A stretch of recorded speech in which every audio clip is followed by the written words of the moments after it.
What if a young boy outsmarts one of the greatest minds of our time? It was an ordinary Thursday afternoon at the International Technology Conference, held in one of the most prestigious venues in Silicon Valley. The room was buzzing with anticipation, the air thick with excitement and the hum of whispered conversations. Among the crowd of tech enthusiasts, entrepreneurs, and journalists, there was one name everyone was waiting to hear: Elon Musk. He had been invited to give the keynote address, as he often was. His reputation as a visionary and the man behind companies like Tesla, SpaceX, and Neuralink made him one of the most revered figures in the tech world.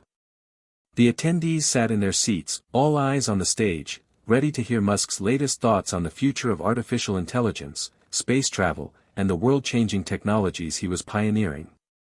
His words were often quoted for years to come. As Musk took the stage, the crowd erupted into applause. With his usual casual confidence, he began speaking about the monumental advancements on the horizon. He talked about AI's potential to revolutionize industries, the ambition to colonize Mars, and how humanity was standing on the edge of something monumental. His words were inspiring, visionary, almost prophetic. The crowd was hanging on every word, deeply immersed in his insights. But then came the twist. From the back of the room, a voice rang out. "Mr. Musk, I have a question." The crowd turned as one to see who had dared to interrupt. It wasn't a journalist or a seasoned entrepreneur. It was a young boy, barely 16, with unruly brown hair and wide, curious eyes. His name was Ethan Foster, and he wasn't supposed to be there. But somehow, through a series of improbable events, Ethan had won a special invitation to attend this exclusive event. He wasn't a billionaire CEO, a top-tier engineer, or even a well-known coder. He was just a teenager from a small town who had a passion for technology. Ethan's question hung in the air as he stood there, a little awkward but determined. "What if the way you're thinking about AI is all wrong?" Musk paused. The room fell into an eerie silence. The words lingered for a moment, and it seemed as if the entire audience was holding its breath. The question wasn't hostile, but it was bold, almost too bold to ask someone of Musk's stature. It challenged not only Musk's views but the very foundation of what he had built his career upon. The silence grew heavier as Musk stared at Ethan, his face unreadable. Was this a challenge? Or simply an innocent query from an eager young mind? Musk cleared his throat, giving a quick, forced smile. "Well, that's a pretty big question, young man," he said, his voice calm but tinged with an unmistakable edge. "You're asking if everything I've worked on for the past 2 decades could be wrong. That's a lot to take in." Ethan didn't back down. He stood his ground, his eyes locked onto Musk's. "I'm not saying you're wrong, but I think there's something missing in how people approach AI. You're looking at it as a tool to control and shape the future, but what if it's more than that? What if AI is meant to change us, not just our machines?" Musk raised an eyebrow, clearly intrigued now, but still hesitant. "And what exactly do you mean by that? Are you suggesting that AI should somehow alter human nature?" Ethan nodded. "Yes, exactly. We're so focused on creating smarter machines that we forget the potential of AI to enhance our own capabilities, our minds, our emotions, even our empathy. What if the goal isn't to outsmart humanity but to make us better versions of ourselves?" The room was silent again, but this time the silence was filled with a quiet ripple of curiosity. People glanced at each other, exchanging looks of disbelief and intrigue. How was a teenager asking questions that even Musk seemed to have trouble answering? Was it possible that this young boy had stumbled upon something Musk himself hadn't fully considered? For a moment, Musk seemed to struggle with how to respond. He was, after all, one of the most brilliant and influential figures of his time. Yet here was this teenager, daring to question his life's work. It was a rare occurrence, and Musk wasn't known for backing down from a challenge. But this was different. Ethan's words felt more like a challenge to Musk's worldview than a simple inquiry. Finally, Musk spoke, his voice measured but a little more reflective than before. "That's a thought-provoking perspective, Ethan. But AI isn't just about human enhancement. It's about solving the world's biggest problems: climate change, disease, and the survival of our species. Enhancing humanity is a side effect, not the primary objective. Ethan's eyes sparkled with intensity. But what if solving those problems means fundamentally changing who we are? What if the real breakthrough isn't in what AI can do for us, but in what AI can do to help us discover what we could become? The crowd was now on the edge of their seats. This wasn't just a question about technology anymore. It was a philosophical challenge to everything Musk had built his career on, the belief that technology was a tool to shape the world, and that humans were the ones controlling it. Musk stood there for a moment, his expression unreadable. He didn't answer immediately, and the tension in the room grew thicker by the second. Finally, he gave a small, almost imperceptible nod. "You've certainly given me something to think about, Ethan," he said, his voice quieter now. "I'm sure we'll be talking more about this in the future." As the audience erupted into applause, Ethan returned to his seat, his heart pounding in his chest. He had just done the impossible. He had challenged Elon Musk in front of the world's most influential tech leaders, and Musk hadn't dismissed him. In fact, he had acknowledged his question. For a brief moment, Ethan had been part of something bigger than himself. The rest of the conference continued, but Ethan's mind was spinning. Had he just unlocked a new path for the future of AI? And why did it feel like this was only the beginning of something far bigger than he could comprehend? As the session ended and the crowd slowly started to filter out of the auditorium, one thing was certain: Ethan Foster had just made a name for himself in a room filled with the most brilliant minds in the world. And that question, "What if the way you're thinking about AI is all wrong?" was going to echo through the tech world for years to come. Hit subscribe and leave a comment with where you're watching from. This story might just spark a new beginning. What's one thing that always pushes you forward, even when things get tough? Ethan Foster never thought a single question could change the course of his life. At least, not like this. After that moment at the International Technology Conference, his life went from being quiet and normal to the center of attention. People were talking about him, everywhere. Tech blogs, online forums, even local news stations were asking, "Who is this young boy who dared challenge Elon Musk?" Back in his small hometown of Milford, Ethan's friends were stunned.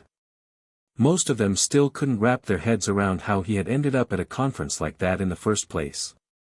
Ethan had always been the quiet, brilliant kid who spent his days tinkering with computers and experimenting with coding in his garage. He wasn't the type to be seen at high-profile events with billionaires, and yet here he was, shaking up the tech world in ways no one could have predicted.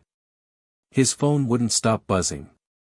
News outlets wanted interviews, tech giants were reaching out, and even high school classmates were texting him. But despite all the newfound attention, Ethan's mind was still spinning from the events that had unfolded. What had he done? He had only meant to ask a question, to offer a fresh perspective on something he felt deeply about, artificial intelligence and how it was being developed. But now, it seemed like his life was about to be flipped upside down. That evening, Ethan sat in his bedroom, staring at his computer screen, processing everything. He had watched the conference replay online, and each time he saw Musk pause after his question, the weight of what had happened hit him all over again. He hadn't expected Musk to stop, to take a moment to think. He certainly hadn't expected that small nod of acknowledgement. But as he replayed the moment in his head, something else stood out to him: Musk hadn't answered him directly. Instead of dismissing his question or brushing it aside, Musk had given him a rare gift, the gift of recognition. But Ethan wasn't sure if that was a good thing or not. Musk was a visionary, one of the brightest minds of their time. But what if Musk had just been caught off guard? What if his acknowledgement was merely a courtesy, nothing more than a nod to a brave young kid who dared speak out? Ethan had a lot of questions of his own now. And with each passing minute, he became more determined to find answers. The next morning, his mother knocked on his bedroom door. "Ethan, there's someone on the phone for you," she said, her voice full of surprise. "He says he's from SpaceX." Ethan's heart skipped a beat. He rushed to the phone, barely believing what he'd heard. "Hello?" he said, his voice a little shaky. "Hi, is this Ethan Foster?" a deep voice asked on the other end. "Yeah, this is him," Ethan replied, trying to steady his nerves. "This is Tom, with SpaceX," the voice continued. "We saw your interaction with Mr. Musk yesterday. He wanted me to reach out and see if you might be interested in talking further. We'd like to discuss your thoughts on AI and your perspectives more in depth." Ethan felt his stomach drop. This couldn't be real. SpaceX? Elon Musk's company wanted to talk to him? Sure. I mean, I'd love to, Ethan stammered, trying not to sound too stunned. What is this about? Well, we're very interested in your ideas. Mr. Musk has some ongoing projects in AI, and it seems like your view on human enhancement with AI is something we want to explore. We believe you could contribute in ways that could help us move forward. We'd like to invite you to a special session next week, if you're interested. The phone felt suddenly heavy in his hand. Was this really happening? I don't know what to say, Ethan finally managed. This is unbelievable. Tom chuckled on the other end. We get that a lot. But we'll be in touch soon with the details.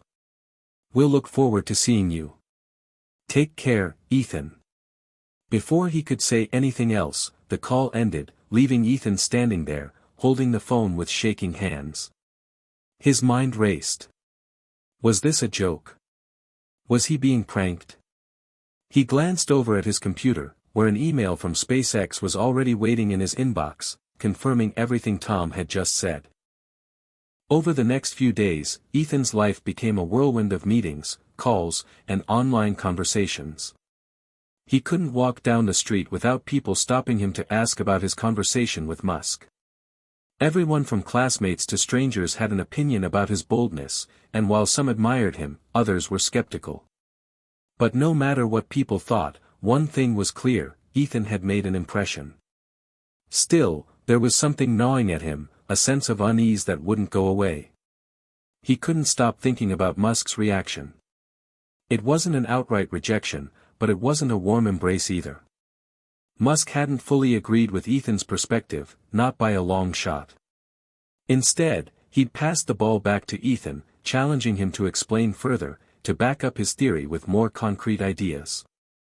In the days leading up to the meeting with SpaceX, Ethan buried himself in research. He read up on Musk's work in AI, particularly his ideas about the future of humanity and the role of technology in shaping human evolution. Ethan also continued to refine his own ideas. He believed that AI could be something more than just a tool, it could be a partner in advancing human potential. He wasn't sure if he had the right answers, but he felt in his gut that his thoughts could challenge the status quo in ways no one had considered. When the day of the meeting arrived, Ethan boarded a plane bound for California. He wasn't sure what to expect, but there was no going back now. As the plane lifted off the ground, his mind raced, thinking of all the possibilities that awaited him. Would Musk take him seriously? Would they understand his vision for a future where AI helped humanity not just survive, but thrive? When Ethan arrived at SpaceX headquarters, it felt surreal. The building was massive, its sleek, modern architecture unlike anything he'd ever seen before. He was ushered into a spacious conference room, where a small group of executives and engineers waited for him. The moment he walked in, they all stood and gave him polite smiles.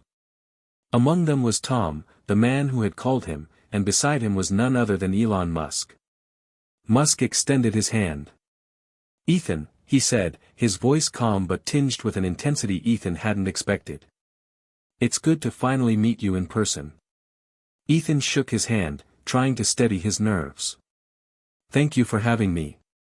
They sat down, and for the next hour, Ethan spoke passionately about his vision for AI, how he believed that AI could work with humans to unlock their potential, not just as a tool but as a collaborator. Musk listened intently, occasionally nodding, but his expression remained unreadable. At the end of the meeting, Musk leaned forward slightly. "You've got a unique perspective, Ethan. I won't say I completely agree, but I'm intrigued. Let's see where this goes. We might have something to work on together. Ethan felt a rush of excitement mixed with disbelief. This was it. He had just stepped into a world he had only dreamed of. And no matter where this journey led, he knew one thing for sure. The world of technology would never be the same. The next few weeks were a blur of activity for Ethan Foster. His life, once quiet and predictable, had been completely upended by a single question, one that had ignited a spark of curiosity in the heart of Elon Musk himself. SpaceX, the company that had once seemed like a far-off dream, was now a part of his reality. It was surreal, and yet, every day Ethan found himself getting closer to a vision he'd had for years, using AI to not just change the world, but to enhance the very nature of humanity itself. As soon as the meeting with Musk ended, Ethan had been introduced to a team of engineers, scientists, and researchers at SpaceX who were eager to hear more about his ideas. He had never imagined that his thoughts on human-AI collaboration would lead him to this. Yet here he was, sitting in conference rooms with some of the brightest minds in the world, being taken seriously in ways he had never imagined possible.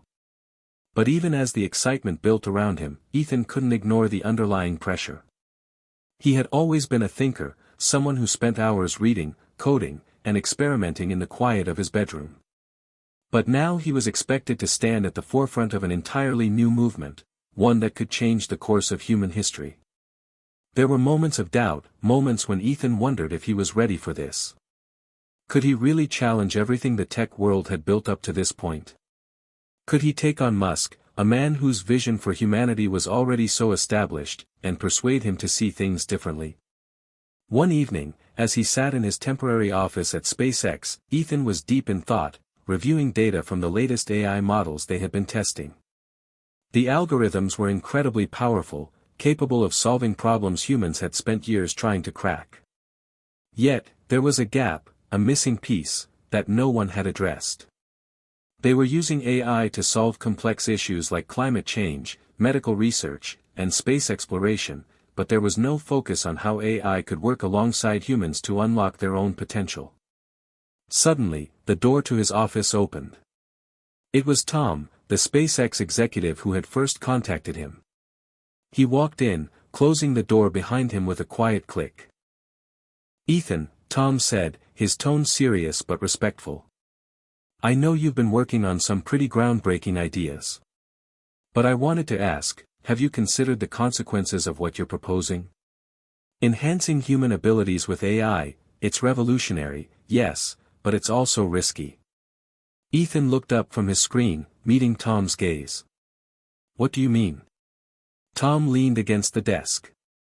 "I'm all for pushing the boundaries of what's possible, but we have to be careful. AI, at its core, is a tool. If we give it too much control, it could reshape society in ways we can't predict. You're talking about using it to augment humanity itself, our minds, our emotions. Have you thought about how that could change everything?"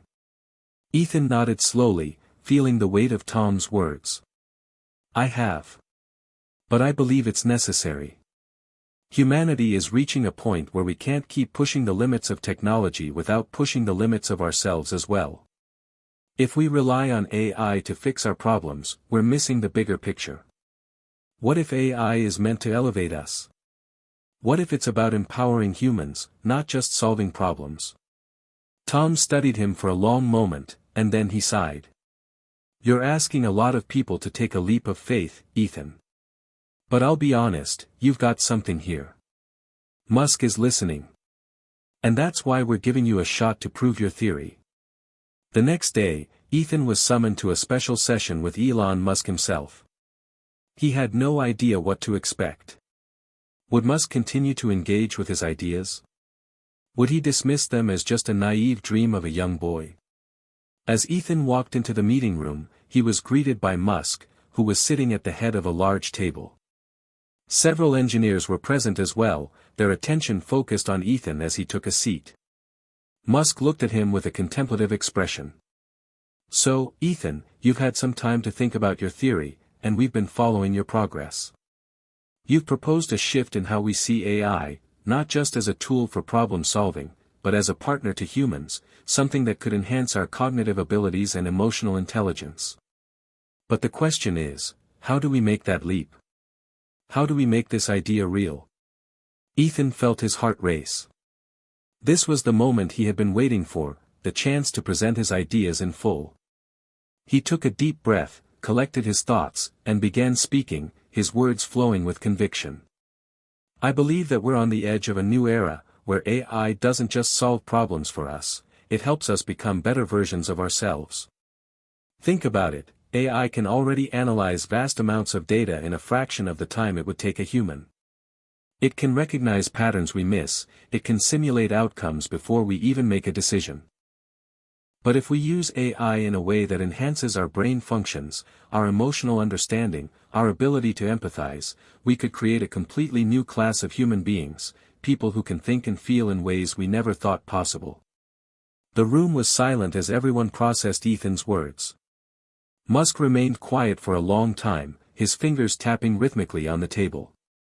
Finally, he looked up at Ethan, his gaze intense. I won't lie, Musk said.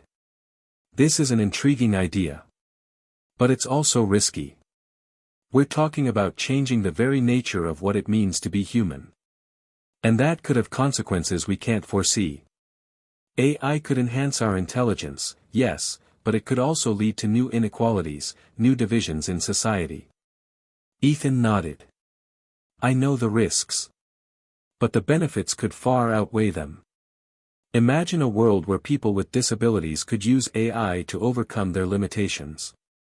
Where mental health challenges could be addressed through AI-assisted therapy. Where humans and AI work together to push the boundaries of what we thought was possible. Musk seemed to mull over the idea, then nodded slowly. You've got passion, Ethan. And your ideas are compelling. But we need to test them. If we can prove that this kind of enhancement is safe and effective, then we could be on the brink of something truly revolutionary. Ethan smiled. That's why I'm here. I believe this is possible. And I'm ready to show you how. As the meeting wrapped up, Musk stood up and extended his hand to Ethan. I'm willing to take that leap with you. Let's see where this takes us. Ethan shook his hand, feeling a surge of excitement. The future was now within reach. He had just secured his place at the forefront of a new movement in technology, and the world would never be the same. The first official project meeting was a few days after the pivotal conversation with Musk. Ethan's heart raced with excitement as he entered the sleek, futuristic conference room at SpaceX. The walls were made of glass, giving a clear view of the vast, complex operations of the company just outside. Engineers, researchers, and scientists from around the world gathered around a long, polished table, waiting for the project leader to arrive. Ethan had been briefed on the purpose of this meeting, Human AI Enhancement, or HAE, as it had been quickly named. The goal was nothing short of revolutionary, to create a system where AI would augment human cognitive and emotional abilities in real time. The ultimate dream was to create a seamless bond between human minds and machines, empowering people in ways that had only existed in science fiction. As the team settled in, Elon Musk entered the room with his usual sense of purpose. His presence was commanding, and despite the excitement in the air, there was also a subtle tension that hung over everyone. This project was unprecedented, and there were no guarantees. All right, Musk began, his voice clear and focused, we are standing on the brink of something transformative. But let me be very clear, this is not just about building a tool, it's about changing the very fabric of what it means to be human. We are going to take risks, and we are going to face challenges. And, most importantly, we need to decide what kind of world we want to create. Ethan swallowed, his palms sweating despite the calm expression he tried to maintain. He had been preparing for this moment for years, but now that it was finally here, the enormity of the responsibility weighed heavily on him. Musk continued, this is Ethan's vision. He's the one who challenged us to rethink the role of AI in society. We're giving him the floor to present his ideas. Ethan took a deep breath, standing up to face the team. His hands trembled slightly as he adjusted his glasses and pulled up the holographic display in front of him. The screen flickered, and suddenly, a series of algorithms and diagrams filled the room. He was about to present his life's work, the vision that had haunted him since he was a child. This project, Ethan began, his voice steady but full of passion, is about more than just making AI smarter. It's about making humans smarter too. For years, we've used AI as a tool to solve problems in technology, space exploration, medicine, and climate change. But what if we could use it to solve something even more fundamental, our own limitations? He paused, watching the team as they absorbed his words. Imagine a world where humans don't just rely on AI for assistance. Instead, we form a collaborative relationship. AI will help us process complex information faster, make better decisions, and even enhance our emotional intelligence, help us better understand ourselves and each other. The room was still. For a moment, it felt like everyone was considering what he had said, but there was a lingering hesitation in the air. Musk, however, leaned forward in his chair, clearly intrigued. "Interesting," he said slowly. "But what makes you think we can successfully integrate AI into the human mind without losing control?" Ethan felt his pulse quicken. This was the hard part. "I've thought a lot about the risks, Elon. But the key is not to make humans dependent on AI. The key is partnership. The AI must enhance, not replace, our thinking. It must help us unlock potential that we didn't know we had, while leaving our free will intact. Imagine an AI that can instantly analyze a situation, provide insights, and help us make the best choice, without overwhelming us. It's like having a mentor by your side at all times." Musk rubbed his chin thoughtfully. "A mentor, huh? A guide to make decisions more efficiently. That's bold, but also very risky. How do we even begin to test this?" Ethan nodded, prepared for this question. "We start small. We begin with cognitive enhancement tools, something that can augment memory recall or help people solve problems faster. These would be the first step toward integration. But the ultimate goal is emotional enhancement, AI that can help regulate emotions, recognize anxiety, stress, and provide real-time feedback. That's where true human-AI collaboration could begin." Tom, the SpaceX executive who had been with Ethan since the beginning, leaned forward. "And what's the timeline for this? Do you have a roadmap?" Ethan pulled up a detailed timeline. "The first phase will be testing cognitive enhancement through controlled environments. We'll need volunteers, people who are willing to experiment with this technology. After that, we'll move toward broader applications, perhaps even developing interfaces that allow us to interface with AI as seamlessly as we use our smartphones. But this is just the beginning." Musk's eyes sparkled with interest. "All right. You've got my attention. But I need one thing from you, Ethan." Ethan waited, his heart pounding. "I need your full commitment," Musk said, his voice unwavering. "Because once we move forward with this, there's no going back. You're asking us to rewrite the rules of human existence. If this works, you'll be remembered as one of the greatest pioneers in history. But if it fails, well, the consequences are unimaginable." Ethan swallowed hard. There it was, the pressure he had feared. This was it. There was no turning back now. "I'm ready," Ethan said, his voice firm. "I've been ready for years. Let's change the world." As the meeting concluded, everyone stood up, their faces a mix of excitement and uncertainty. Musk, however, remained seated. He gave Ethan one last look before standing. "I'll be watching you closely, Ethan," Musk said quietly. "This could be the next giant leap for mankind, or it could be the greatest mistake we ever make. Either way, we're in this together now." Ethan nodded, feeling the weight of those words settle into his bones. He had a chance to change everything, but it was a chance that came with consequences. What Musk had said wasn't just rhetoric, it was a warning. The next few weeks were a whirlwind. Ethan worked tirelessly with the SpaceX team, developing algorithms, running simulations, and designing prototypes for the AI-enhanced tools. The pressure to deliver was intense, and the stakes were higher than ever. But as the team dove deeper into the research, cracks began to show. Ethical dilemmas arose. Some members of the team questioned whether it was right to tamper with the very nature of humanity. Others, however, were thrilled by the potential for scientific breakthroughs. But despite the disagreements, one thing remained clear: they were on the verge of something monumental. And all the while, Musk remained a silent observer, his mind working behind the scenes. Ethan couldn't help but wonder, was Musk truly supportive of this vision, or was he simply biding his time until the project could be used for something greater, something only he understood? The first breakthroughs were exhilarating. Ethan could hardly believe the results coming from the initial tests of cognitive enhancement. Volunteers had been fitted with neural interfaces designed to boost their processing power, allowing them to complete tasks at remarkable speeds.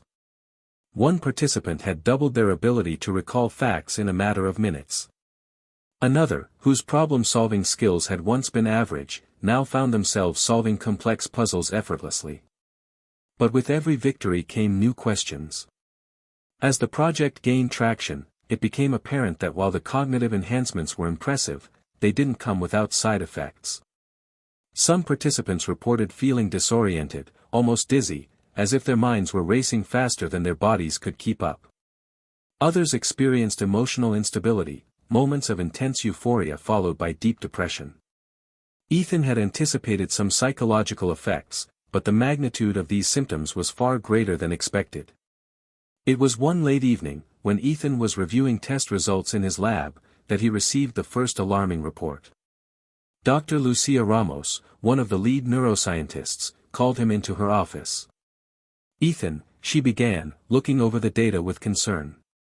"We need to talk about the tests. Something isn't right." Ethan's pulse quickened. "What do you mean?" Dr. Ramos gestured to a holographic screen. "Look at this. These are the brain scans of the latest participants. While their cognitive abilities have been enhanced, their emotional responses are unpredictable. Some of them are experiencing heightened states of aggression. Others are becoming excessively withdrawn." Ethan frowned, glancing at the data. "Are you saying the AI enhancements are messing with their emotions?" Dr. Ramos nodded slowly. "In a way, yes. These aren't just side effects. There's a pattern developing. The AI is stimulating the emotional centers of the brain, perhaps too much. We haven't fully understood the impact this could have on the psyche, but it's clear that our intervention is crossing a line we didn't intend to." Ethan sat down heavily in the chair across from Dr. Ramos.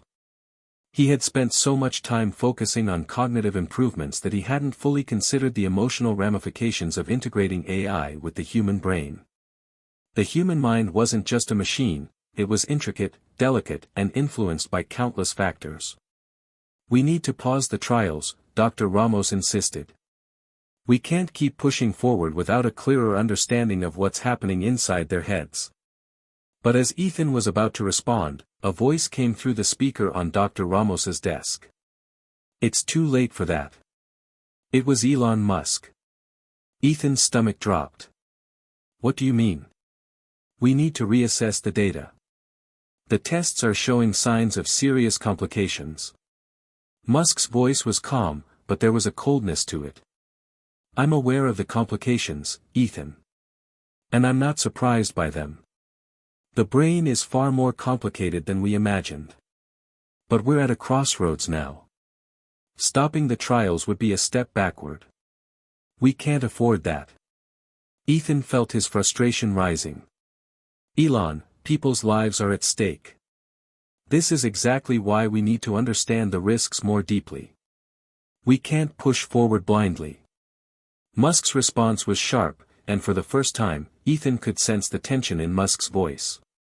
"You're acting like this is just a science experiment, Ethan. We're not here to dabble in theory. We're creating a new reality. And reality doesn't wait for us to catch up with it." The next few days were a blur of tension. Ethan found himself at odds with Musk more and more. While he still believed in the vision of human AI enhancement, he had grown increasingly uncomfortable with Musk's hands-off approach. The more the project progressed, the more Ethan realized that Musk had a different agenda, one that wasn't as focused on the well-being of the participants as it was on the potential to disrupt the status quo. Ethan continued his research, but now, the weight of the responsibility felt heavier than ever. He couldn't shake the nagging feeling that Musk was pushing him into a corner, where failure wasn't an option, no matter the cost. One afternoon, as he walked through the SpaceX corridors, he was intercepted by Tom, the executive who had been his ally from the start. "Ethan, I need to talk to you about something," Tom said, his voice low and serious.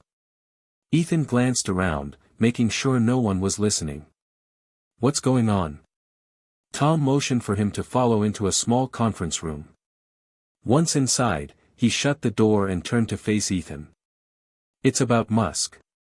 He's not being entirely transparent with you." Ethan's heart skipped a beat. "What do you mean?" "I don't think he's as invested in the ethical concerns as you are. I've heard things that suggest Musk's long-term plans for AI go far beyond what you're proposing." Ethan's mind raced. "Like what?" Tom hesitated before speaking again. "There's talk that Musk is already making plans for AI-driven colonization of Mars. He's not just trying to enhance human minds here on Earth, he's preparing them for something much bigger. Something that involves using AI to reshape humanity's very structure." Ethan felt a chill run down his spine. "You're telling me that Musk wants to use AI to control human evolution?" Tom's face grew serious. "That's what it looks like. And I'm worried that if you're not careful, you might be walking into something far darker than you realize." Later that night, Ethan couldn't sleep. His mind was consumed by Tom's words. If Musk's vision was truly about using AI to control humanity's future, not just enhance it, then everything he had worked for might have just been a stepping stone for something far more sinister. The next morning, he sat down with Dr. Ramos again. They reviewed the data one last time, hoping to find something they had missed. But what they discovered was more alarming than ever. The emotional disturbances in the test subjects weren't just random, they were escalating. Some participants were exhibiting violent tendencies, while others seemed to fall into deep, inexplicable despair. Ethan finally made a decision. "We need to pull the plug on the trials, for real this time. We can't let this spiral out of control." Dr. Ramos looked at him, concern etching her face. "Are you sure? Musk won't like it." "I don't care what Musk likes," Ethan said, his voice resolute. "We need to fix this before it's too late." But even as Ethan prepared to confront Musk, he was faced with an unsettling reality: Musk's power and influence were vast. Pulling the plug on the project could destroy everything. The world was watching, and so was Musk. And it seemed that no matter what Ethan did, he was always a few steps behind the man whose vision had initially sparked his own. As Ethan pondered his next move, he couldn't help but wonder, was it too late to stop this? And, perhaps more importantly, would the world ever know what had truly happened in the pursuit of human enhancement? Ethan's mind raced in the days following his decision to shut down the project. He knew that confronting Elon Musk would be a monumental challenge. Musk wasn't just a CEO, he was a force of nature, a visionary who had reshaped industries and changed the world more times than most could count. Trying to stand against him, even for the right reasons, would be like trying to swim against a tidal wave.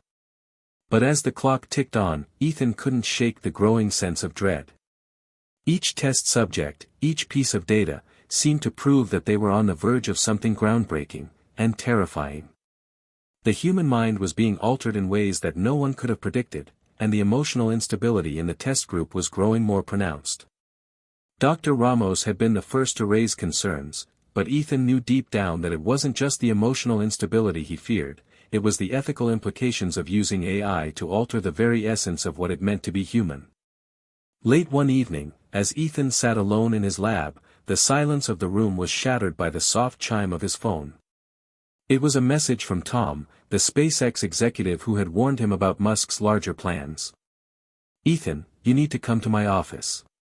Now. It's urgent." Ethan's heart skipped a beat. He had been expecting this, but it didn't make it any easier to face. He grabbed his coat and rushed out of the lab, making his way through the familiar halls of SpaceX. The building, with its stark, futuristic design, felt colder now. Every step he took felt like a move closer to an inevitable confrontation that he wasn't sure he could win. When he reached Tom's office, the door was slightly ajar. Ethan pushed it open to find Tom standing by the window, looking out over the darkened city below. "What's going on?" Ethan asked, trying to steady his voice. Tom turned to face him, his expression grave. "It's worse than I thought. Musk is already rolling out the next phase of the project." Ethan's blood ran cold. "What do you mean?" "He started working with other private companies. Companies that specialize in bioengineering and AI integration," Tom explained, his voice low. "Musk is moving forward with a plan to create a global AI network, a neural web that connects every human brain, essentially turning the entire population into a hive mind." Ethan felt as though the floor had been ripped out from under him. That's insane. He can't do that." "I'm afraid he already has," Tom said quietly. "He's leveraging the success of this project as a way to push through legislation and secure funding. They're already testing it with a small group of high-profile individuals. Once it's ready, Musk plans to make it global." Ethan shook his head, trying to process the information. "But what about the risks? The emotional instability we're seeing in the test subjects? He can't just ignore that." "I don't think he plans to," Tom replied, his voice tinged with bitterness. "The instability isn't just an accident, it's a feature. The emotional volatility could be a way to control people. By manipulating emotions, Musk can create an entire society of individuals who are easily influenced, easily controlled. The AI could act as a governor for every human mind." The realization hit Ethan like a punch to the gut. Everything he had worked for, everything he had believed in, was suddenly twisted into something dark and dystopian. Musk wasn't just creating a tool for human enhancement, he was creating the ultimate control mechanism, and it was happening right in front of his eyes. "Where does that leave us?" Ethan asked, his voice barely a whisper. "I think you know where this is going," Tom said, his gaze hardening. "If you want to stop this, you'll have to make your move now. You've got one chance. But I'll warn you, Musk won't let this go without a fight. He's already too invested." Ethan's mind was spinning. He had believed in Musk's vision, he had trusted him. But now he was faced with the horrifying truth that Musk's ambition had outgrown any ethical concerns. This wasn't about enhancing humanity anymore. It was about dominating it. Ethan barely slept that night, his mind torn between the desire to expose Musk's plans and the fear of what might happen if he did. As much as he wanted to stop the project and shut it down completely, he knew that doing so would come at a high price. Musk's power was vast, and the media would likely spin any attempt to challenge him as an act of betrayal or even sabotage. The following day, he found himself standing in front of Musk's office. The door was slightly cracked open, and Ethan could hear Musk's voice, calm, confident, always in control, speaking to someone on the phone. The conversation was low enough that Ethan couldn't make out the words, but it was clear from the tone that Musk was already orchestrating something. Ethan knocked, the sound of his fist against the door echoing in the empty hallway. The door opened almost immediately, and Musk looked up, his face impassive but his eyes sharp. "Ethan," Musk said, his tone warm but distant. "I've been expecting you." Ethan stepped into the room, his heart racing. "I need to talk to you about the project." "Of course," Musk said, motioning for him to sit. "What's on your mind?" Ethan sat down, but his mind was elsewhere. He knew that this conversation could change everything. He had to act fast. "I've been reviewing the data," Ethan began, his voice steady but filled with urgency. And I have serious concerns. The emotional instability we're seeing, it's not just an anomaly. It's dangerous. Musk leaned back in his chair, his fingers steepled in front of him. I understand your concerns. But this is the price of progress, Ethan. The human mind is fragile. To create something truly transformative, we have to be willing to push the boundaries. You're not listening, Ethan shot back, the frustration evident in his voice. This isn't just pushing boundaries. It's altering the very nature of who we are. We're talking about turning people into machines. This isn't about enhancement anymore, it's about control. For the first time, Musk's expression shifted. His eyes narrowed, and a flicker of something darker passed over his face. Control. You don't understand, Ethan. This is the future. And you're either with me or you're against it. Ethan stood up, his hands trembling. I'm against it. I'm not going to be a part of this. You're taking everything we've worked for and turning it into a tool for manipulation. Musk's smile was cold. You don't have a choice, Ethan. You're in this too deep. You can't stop it now. As Ethan left Musk's office, his heart pounded with a sense of finality. There was no turning back now. He had made his stand. But what would the consequences be? He had just exposed himself as an enemy to the most powerful man in the world. And as he stepped into the elevator, he knew that this was only the beginning. The days following Ethan's confrontation with Elon Musk felt like a whirlwind. He had expected backlash, but not like this. The very next morning, Musk's people had started circling, subtle at first, with quiet threats disguised as concerns. Ethan's calls were being intercepted, his emails filtered, and soon, even his physical movements seemed to be under constant surveillance. It was clear, Musk wasn't going to let him walk away so easily. The project, now becoming larger than anyone had anticipated, had taken on a life of its own. The neural interface technology was becoming a tool of control rather than enhancement, and Ethan couldn't shake the feeling that he had unleashed something far beyond what he could ever imagine. The media was already beginning to spin the story. Musk had turned Ethan into a villain in the eyes of the public, labeling him as someone who had lost his nerve in the face of true progress. The headlines were unrelenting. Ethan Reyes, the scientist who tried to halt the future, Musk's vision versus Reyes's fear, the battle for humanity's soul. Musk had framed their fallout as a fundamental clash between progress and fear. But Ethan knew the truth. And deep inside, he realized he wasn't alone.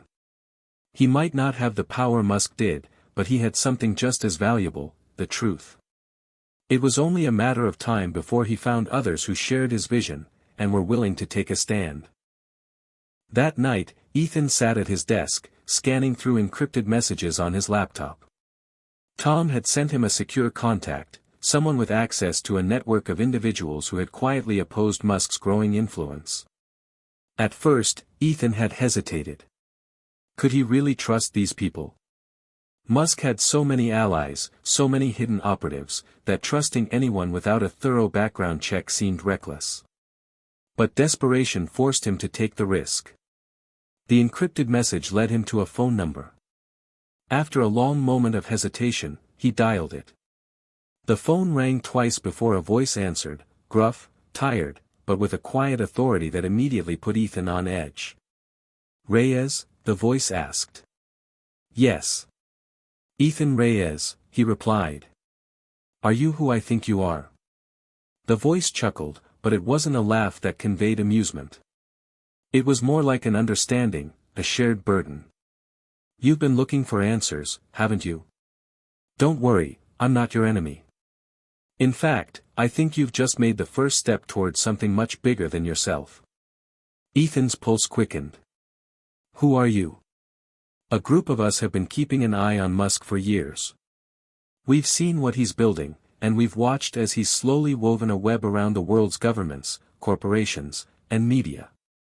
He's not just a tech visionary, he's building an empire. And now that you've seen it too, it's time for you to choose, either you help us stop him, or you're just another pawn in his game. Ethan felt a rush of hope, mixed with fear. I want to stop him. But I don't know how. He's too powerful. Too connected. That's where we come in, the voice said with a knowing tone. Meet me tomorrow at the old warehouse, just outside of town. We'll discuss how we can bring Musk's empire to its knees. The line went dead before Ethan could respond. The next day, Ethan found himself driving to the address given to him in the encrypted message. As he pulled up to the warehouse, the sight of the decaying building only heightened his anxiety. This wasn't the kind of place that inspired confidence. In fact, it looked like it belonged to another era, one where shadows and secrets ruled. Ethan parked his car and approached the front door, which creaked open at his touch. Inside, he was met with a dimly lit interior. The smell of dust and metal filled the air, and the sound of muffled voices drifted from a corner of the room. As his eyes adjusted to the darkness, he saw several figures standing around a large table, each one focused on a map, filled with lines and notes that seemed to chart out an intricate web of connections. A man in his late 40s, wearing a long coat, approached Ethan. His face was angular, with deep-set eyes that held the weight of years of struggle. He extended a hand. You must be Ethan Reyes, he said, his voice steady and firm. I'm Marcus, and this is our group. We've been fighting against Musk's influence for a long time. Ethan shook his hand, scanning the faces around the table. How long have you been planning this? Marcus motioned for Ethan to sit down. Years. We've been tracking Musk's every move. We knew this day would come, when someone with the courage to expose the truth would finally step forward. And here you are. Ethan took a deep breath. I don't know if I'm brave enough for this. Musk is everywhere. He's got the government, the media, and the tech world on his side. He has an army of loyalists who will do anything to protect his vision. We know, Marcus said. But we also know that power doesn't last forever. Even Musk's empire has cracks. It's just a matter of finding them. Ethan glanced down at the map. The lines and connections seemed to tell a story of a much larger, far-reaching plan, one that went beyond the neural enhancements and AI. Musk wasn't just aiming for control of human minds. He was using technology to lay the groundwork for something even more dangerous, a new world order, one where no one was truly free. We have a plan, Marcus continued, his voice hardening with resolve. We're going to expose Musk's true agenda. The world doesn't know what he's really after. But when we show them the truth, when we reveal what's happening behind closed doors, people will rise up. They'll realize that their future is being stolen from them. Ethan nodded slowly. What do you need from me? We need your knowledge, Marcus replied. You're the one who built the neural interfaces. You understand how they work better than anyone. With your help, we can infiltrate Musk's network and show the world exactly what he's been hiding.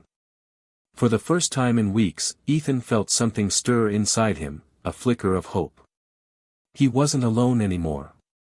He had found allies. And maybe, just maybe, together they could stop Musk before it was too late.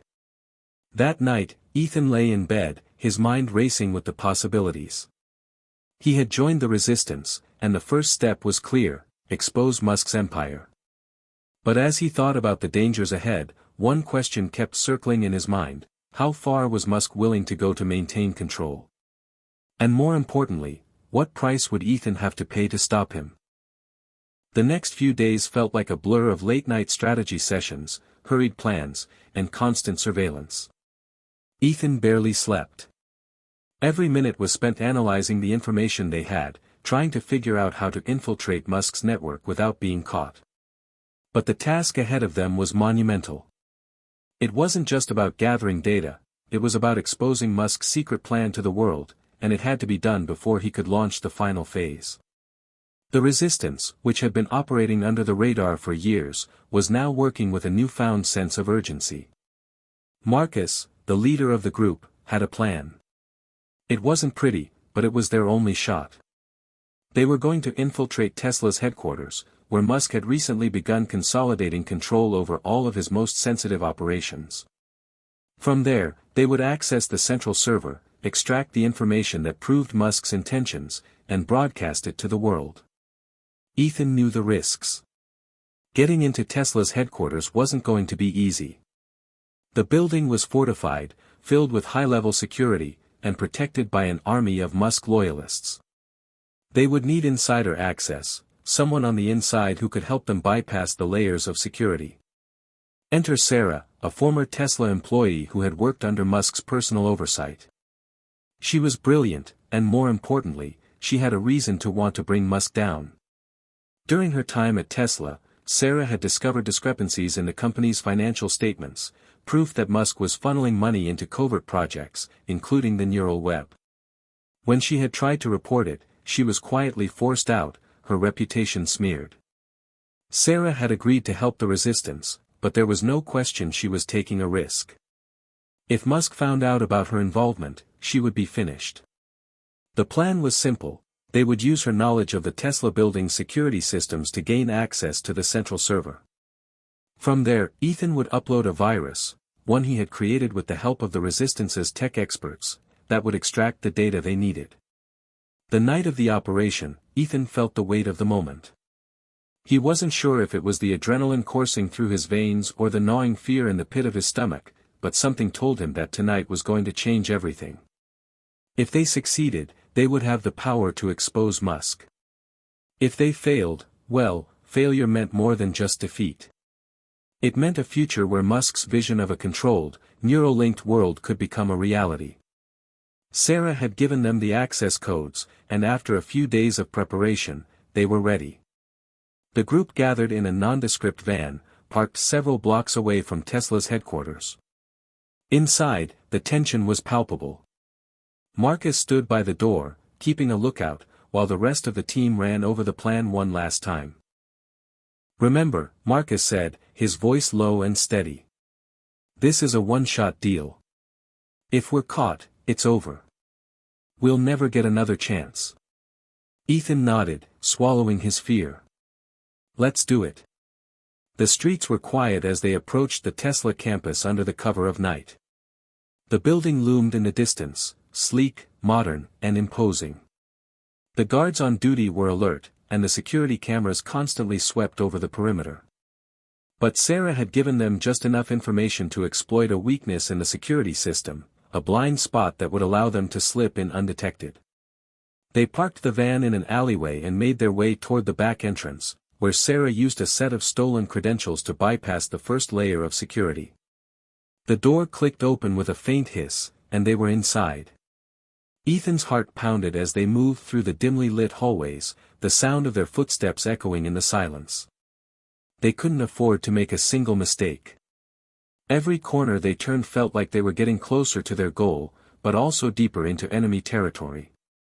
Sarah led the way, guiding them through maintenance corridors and ventilation shafts, until they reached the central server room. The door was locked, but Sarah had already anticipated this, disabling the electronic lock with a small device she'd smuggled in. The moment the door opened, a wave of tension hit Ethan. The room was filled with rows of servers, each humming softly as they processed vast amounts of data. The central server they needed to access was at the far end of the room, guarded by a series of high-tech security protocols. But Sarah had already mapped out every detail, and Ethan had the virus ready to go. He quickly approached the server, his fingers trembling slightly as he connected the virus. The upload began, and the minutes stretched on like hours. Every second that passed, Ethan could feel the weight of the world pressing down on him. One wrong move, one misstep, and everything would be lost. Suddenly, a soft beep sounded. The virus was in. Ethan's breath caught in his throat, but there was no time to celebrate.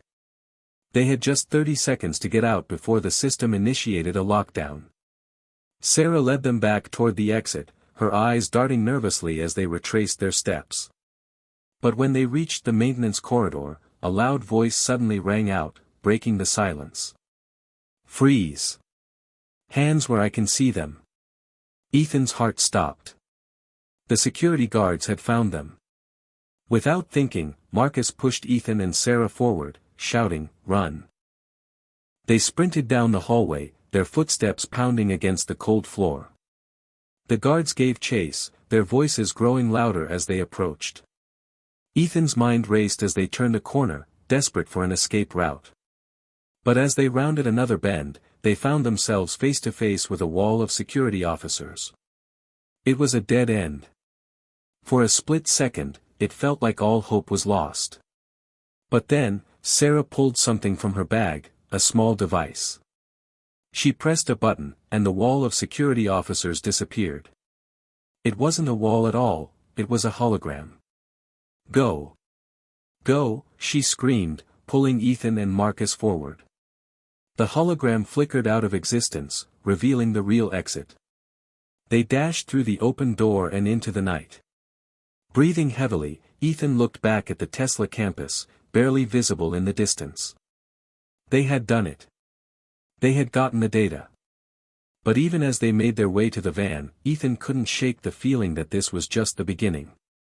The stakes had been raised. Musk was no longer just a tech mogul, they were dealing with a man who would stop at nothing to protect his empire. Now, with the truth in their hands, they had to decide how to use it. And they had to move quickly. If Musk knew they had infiltrated Tesla, it wouldn't be long before he came for them. But they were ready. At least, they had to be. The adrenaline from the heist was starting to wear off, but the intensity of what they had achieved lingered. Ethan could feel the weight of the data in his hands, the truth that could change everything. But even with the information in their possession, he knew that it was only half of the battle. The next step was the most crucial, getting the truth out into the world. They needed to broadcast Musk's darkest secrets, and they needed to do it before he realized what had happened. As the team made their way back to their safe house, they could sense the urgency building. There was no time to waste. Ethan hadn't felt this kind of pressure since the early days of his career, when every discovery seemed like it could be a breakthrough, or a catastrophe. "Marcus," Ethan said, breaking the tense silence that had settled in the van, "how are we going to broadcast this? Musk's got everything locked down.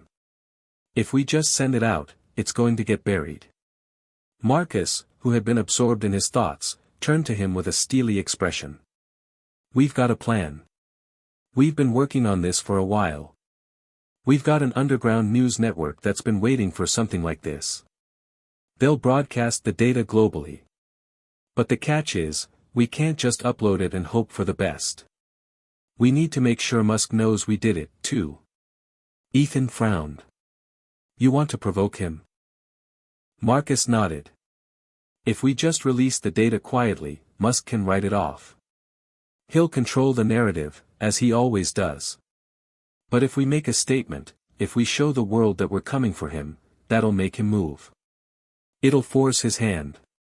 Ethan didn't like it, but he knew Marcus was right. If they were going to stand a chance against Musk, they had to hit him where it hurt. They had to make sure the whole world knew what he was doing. The next 24 hours were a blur of preparation. They had to make sure that everything was set up perfectly. The underground news network that Marcus had lined up was based out of Europe, far from Musk's reach. They worked out the logistics, making sure to send the data through encrypted channels, using multiple proxies to prevent anyone from tracing it back to them. Sarah had managed to get them into an old broadcast station, one that had been used by journalists in the past but had long since been abandoned. It was perfect for their needs, low-tech, off the grid, and under the radar. They set up their equipment, working in a room dimly lit by fluorescent lights, with the hum of the computer servers providing the only sound. Ethan sat in front of a laptop, his fingers hovering over the keyboard. The virus had already done its job, pulling all the sensitive data from Musk's central server. Now, he just had to upload it to the network. His heart was racing. He couldn't help but feel that this moment could change everything. If they succeeded, they would be heroes. If they failed, they would be nothing but another footnote in Musk's unstoppable rise to power. "Ready?" Marcus asked from across the room. Ethan glanced at him. The tension in Marcus's face mirrored his own. "Yeah. With a deep breath, Ethan pressed the button to send the data. The upload bar slowly filled, and a sense of dread crept over him as the seconds ticked by. It wasn't just data they were releasing, it was Musk's entire plan. The world would finally see what Musk had been building in the shadows, an empire that controlled not just the future of technology, but the minds of every person connected to his neural web. The seconds stretched into minutes, and then the upload was complete. The broadcast network had everything they needed to go live. The plan was set in motion. A few minutes later, the screens in the room flickered, and Marcus spoke. "This is it," he said quietly. "It's time." The broadcast was set to air in a few hours, and as the time ticked closer, Ethan couldn't help but think about the consequences. Musk would come after them, of that he was certain. The question was, how far would he go? Musk had built an empire not just on wealth, but on control. What would he do to protect his vision, to keep the world from knowing the truth? As the clock struck midnight, the broadcast station's control room came alive. The first report was already rolling, the screens showing the logo of the underground news network. It was small, mostly unknown to the public, but that would change tonight.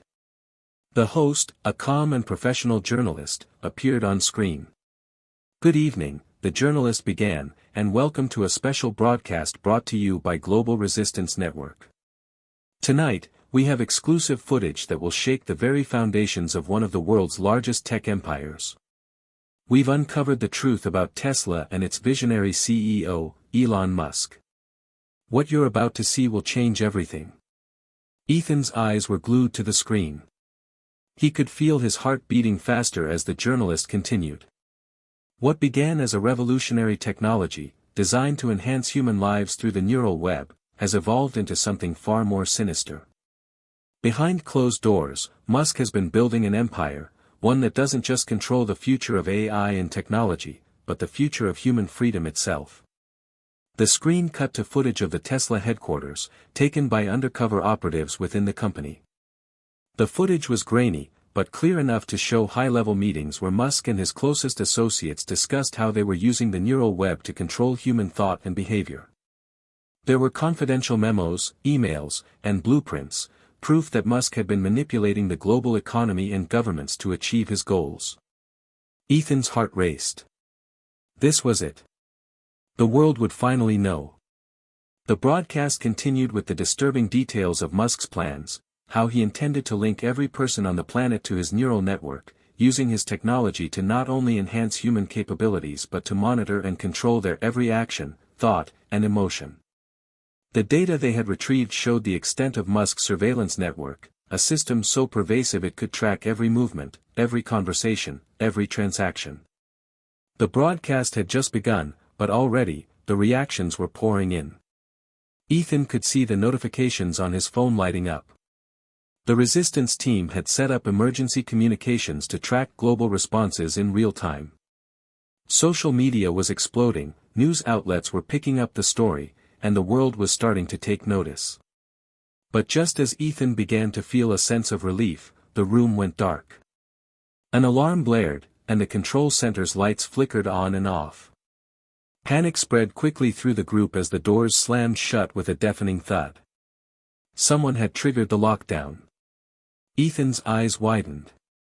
Musk knew. The blaring alarm cut through the silence of the underground broadcast station, sending a chill through Ethan's spine. For a moment, everything felt like it was happening in slow motion, his heartbeat, the frantic movement of his team, the flashing red lights. Panic swept through the room like a virus, infecting every face, every voice. They had done it. The truth was out there. But now they were trapped.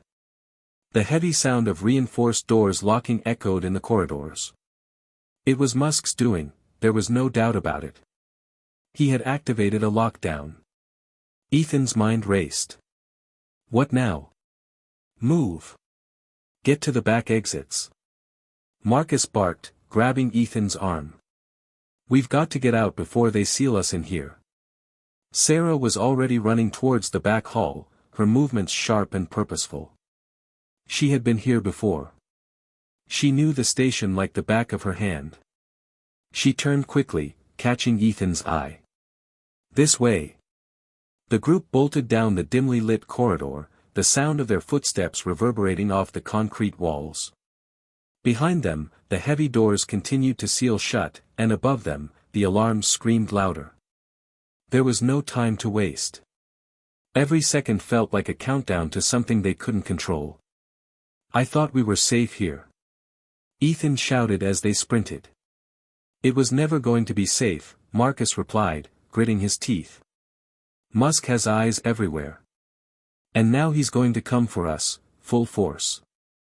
The team rounded another corner, heading toward the emergency exit. The building was designed like a maze, and Sarah seemed to know every twist and turn. But as they approached the exit, Sarah stopped dead in her tracks. Shit, she muttered under her breath. What is it? Ethan asked, his voice filled with urgency. Closed. The emergency exit's locked. It's part of the lockdown procedure, she said, frustration evident in her voice.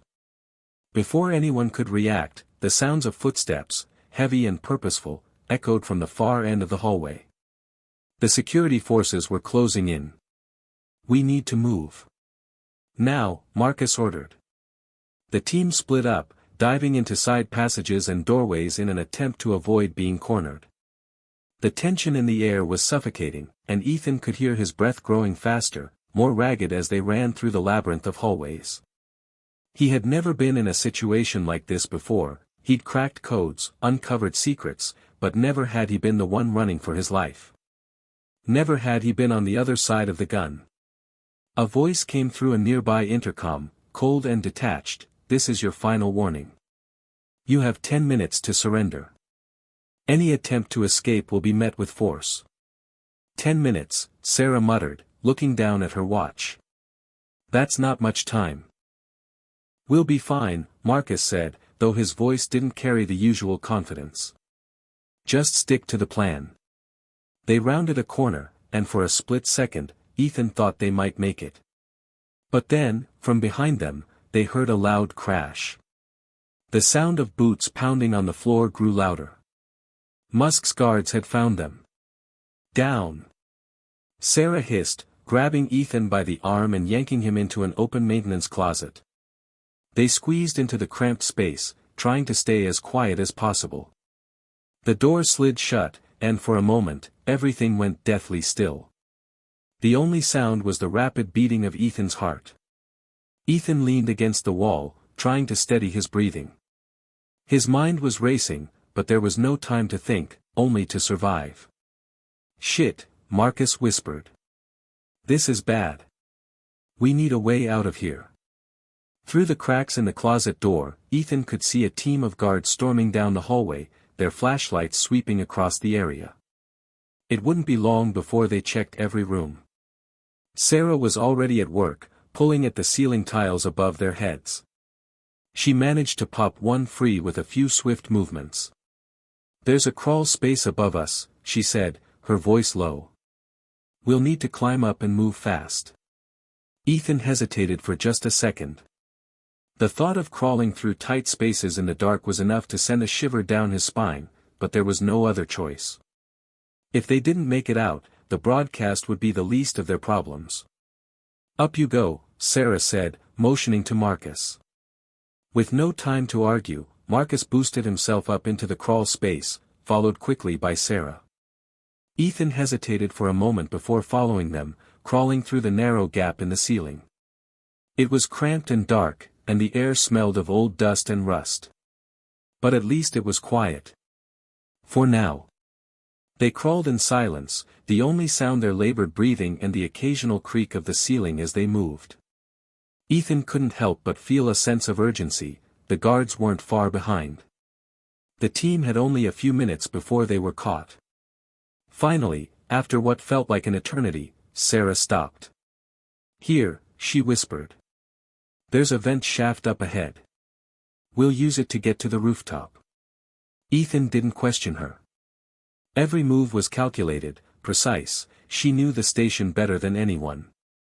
One by one, they slid into the vent shaft, making their way through the narrow tunnels. Their escape plan was simple: get to the roof, find a way to scale down the building, and disappear into the city. The hardest part would be getting past the guards still swarming the halls below them. The air outside was cool, a sharp contrast to the heat of the building. As they emerged onto the rooftop, Ethan felt a rush of relief, though it was quickly replaced by the realization that they weren't safe yet. Musk's forces were still in pursuit. The team gathered at the edge of the rooftop, looking down at the sprawling city below.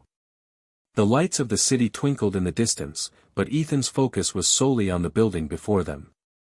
The distance between the two buildings was too far to jump, and the rooftop was surrounded by a wall, making it impossible to climb down without drawing attention. "We're not out yet," Marcus said grimly, scanning the horizon. "But we've got one more shot." "We're running out of time," Sarah said, her voice strained. Ethan's mind raced. He knew they couldn't just wait for their pursuers to catch up with them. He needed to think fast. Suddenly, an idea hit him, one that made his stomach tighten. "There's a construction site across the street. If we can get over there, we can use the scaffolding to climb down." Marcus looked at him sharply, weighing the plan. "You're sure about that?" Ethan nodded. "It's our best shot."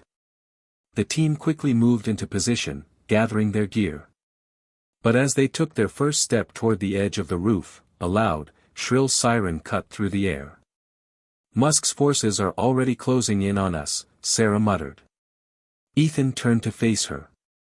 "We don't have a choice." Hit subscribe and leave a comment with where you're watching from.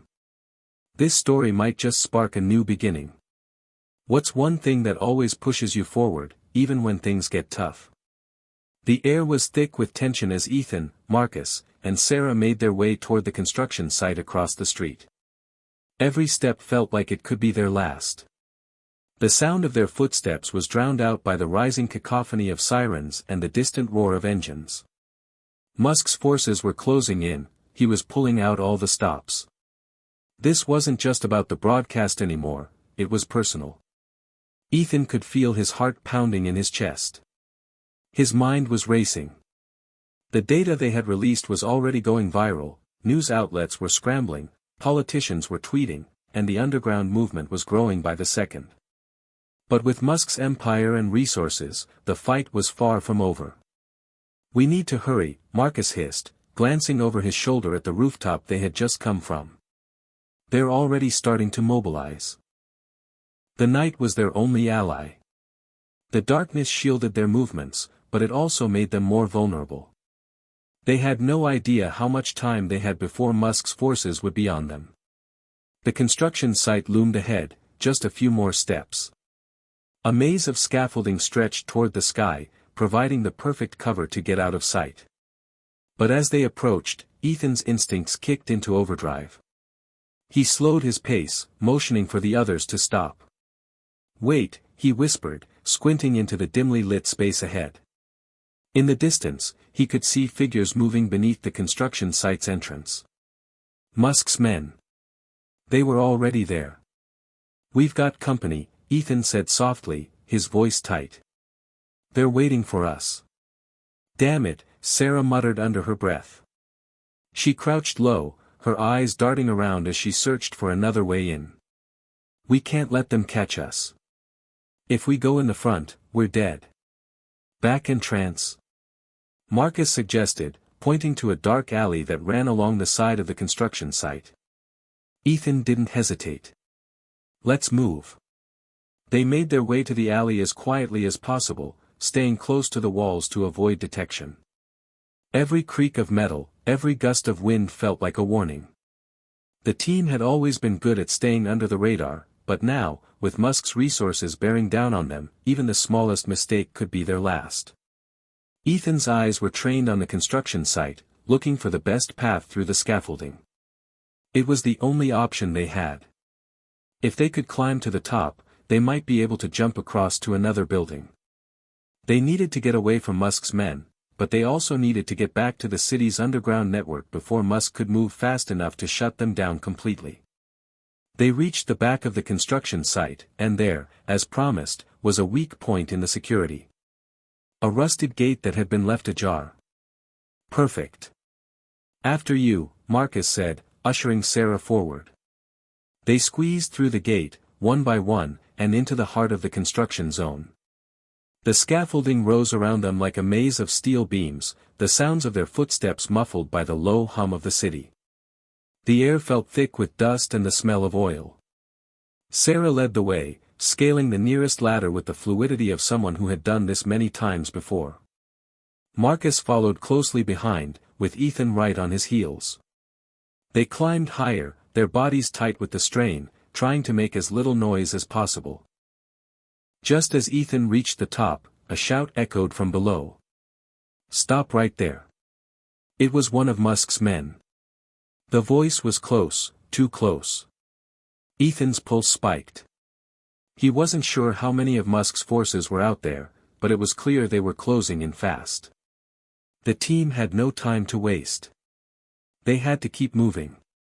"Go!" Ethan shouted. Sarah didn't need to be told twice. She bolted for the next scaffolding section, her legs a blur. Marcus followed, his face tight with determination.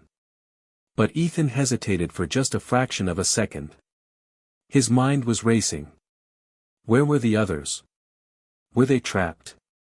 A gunshot rang out, shattering the stillness of the night. Ethan's heart stopped. He didn't have time to think. He dove after Sarah and Marcus, pulling himself along the beams with all the strength he could muster. The night was no longer their ally. It was a battlefield, and every step could be their last. They reached the next level of scaffolding and stopped for a breath. For the first time, Ethan dared to glance over his shoulder. Below them, figures were swarming around the base of the construction site. Musk's men. They were closing in, and fast. "We need to get off this scaffold," Sarah whispered urgently. "It won't be long before they figure out our path." Ethan glanced around, eyes searching for an escape route. To the right, there was a narrow ledge that led to a rooftop just a few feet away. It was their only shot. But the jump was risky, and they had no choice but to take it. "Follow me," Ethan said, leading the way.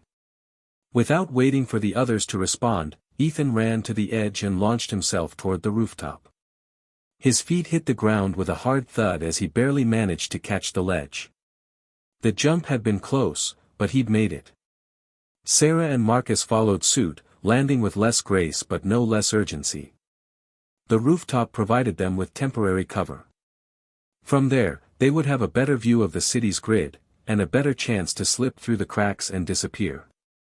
Ethan's breath came in sharp bursts. The danger wasn't over, but for the first time in hours, he allowed himself to feel a flicker of hope. They had made it. For now. They crouched low, scanning the horizon. Their escape was far from guaranteed, but they had bought themselves precious time. The city stretched before them, a labyrinth of streets and alleyways. It was now a game of survival. The next move was critical. If they stayed on the rooftops, they risked being spotted by drones or surveillance teams. They needed to get underground, into the Resistance's safe houses. Ethan pulled out his phone, sending a quick, encrypted message to the network. "We're on the move. We need extraction in 20 minutes." He could feel the weight of the moment pressing down on him. The broadcast was still going strong, and the world was beginning to react to Musk's secrets. There was no turning back now. But it didn't matter. They were already in too deep. A faint noise reached Ethan's ears. He tensed, eyes scanning the horizon. Musk's forces weren't far behind, but the Resistance's allies were too. The game was changing, and Ethan could feel the stakes getting higher. Would they make it to safety, or was this the beginning of a relentless pursuit that would end in their capture? The city sprawled below them, a chaotic grid of lights and shadows. From their perch atop the building, Ethan scanned the streets. It was as if the city itself had become a battlefield, every alley, every corner, a potential trap. They couldn't afford to be seen now. Musk's men were everywhere. Ethan adjusted his grip on the ledge as he crouched low. Sarah and Marcus were beside him, both keeping their eyes trained on the streets below. It was a race against time. They needed to get off these rooftops, down into the network's safehouses, and disappear before Musk's forces could pin them down. "Keep your heads down," Sarah whispered, glancing over her shoulder. "We can't afford any mistakes." Ethan nodded. "We need to get across to the next block. That's where the extraction point is." The plan was simple, yet dangerous. They had to move swiftly, stay out of sight, and make their way to an underground bunker that belonged to the city's resistance. From there, they would contact their allies for extraction. But with every second that passed, their chances of getting caught increased. The sound of distant sirens reached Ethan's ears, but it was hard to tell where they were coming from. It was a constant reminder that they were being hunted. Musk's men had every resource at their disposal. But the resistance had one thing Musk didn't: cunning. And they weren't going down without a fight. "Let's go," Marcus said, his voice tight with urgency. Ethan led the way, carefully making his way across the narrow rooftop. The wind was cold against his face, and every step felt like it could alert the enemy below. The city was eerily quiet, the usual noise of traffic and life now a dull hum in the background. They had to keep moving before they attracted too much attention. The next rooftop was only a few feet away, and Ethan didn't hesitate. He sprinted toward the edge, launching himself across the gap. His feet hit the opposite rooftop with a soft thud. He quickly dropped to a crouch, checking his surroundings. Sarah and Marcus followed quickly, landing behind him. "Almost there," Ethan muttered, scanning the alleyway below. "Just a few more blocks." They continued to move in silence, the tension in the air palpable. The resistance's safehouses were hidden in plain sight: old, forgotten buildings, abandoned warehouses, and underground bunkers. But the real trick was finding the right one at the right time. There was no room for error. "Left," Sarah said, pointing down an alleyway. "It's this way." Ethan followed her lead, his mind still racing with thoughts of Musk's next move. The world was waking up to the truth. The data they had released was making waves, and Musk knew it. He had lost control. And now, he was playing dirty. They turned a corner, moving quickly into a narrow street that seemed deserted, though Ethan knew better than to assume they were safe. He could feel the weight of the situation pressing on him. This wasn't just about saving themselves anymore. They had the truth, and Musk was willing to do anything to shut it down. They reached a rusted metal door at the base of an old building. Sarah stepped forward and knocked 3 times, a distinct pattern. There was a long pause before the sound of chains being undone echoed from inside. The door creaked open, revealing a dimly lit hallway. A tall man with a scruffy beard and tired eyes stood in the doorway. "Are you the ones who stirred up the hornet's nest?" he asked, his voice low and cautious. "That's us," Ethan replied. "We need to move fast." The man stepped aside, ushering them in. "You're lucky we got word about you. Musk's forces are everywhere. You've got maybe a few hours before they shut this place down." Inside, the air was thick with tension. The walls were lined with old maps, photos of various resistance members, and half-hidden pieces of equipment. It was a far cry from the high-tech offices Musk ran, but in many ways, this place felt more like home. It was raw, unfiltered, and real. As the door shut behind them, the man led them down a series of narrow corridors, each one lit by flickering overhead lights. "You'll need to stay here for a while," he said, his voice grim. "But it won't be safe for long." Ethan nodded, but he could already feel the pressure mounting. They had exposed Musk, but that was just the beginning. They still had to survive long enough to put a stop to his reign, and that would take more than just hiding in a safe house. "Do you have access to the encrypted network?" Ethan asked, trying to focus. "We need to contact the others. The message has spread, but we need a plan. We can't wait for Musk to make the next move." The man paused for a moment before responding. "I'll get you set up," he said, glancing over his shoulder. "But first, you need to understand that the resistance is fractured.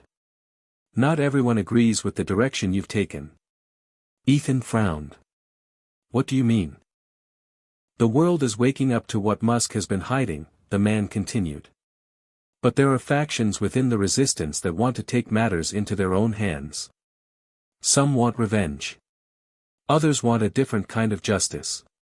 The question is, what side are you on?" Ethan was taken aback by the question. They had risked everything to expose the truth, but now he realized the real fight was just beginning. "We want justice," Ethan said firmly. "But we won't let it come at the cost of more lives." The man studied him for a moment before nodding. "Fair enough. But just remember, this fight is bigger than any of us. If you're not careful, you could end up being just as bad as the people you're fighting against." Ethan didn't respond immediately. He understood what the man was saying. The truth was powerful, but it was also dangerous.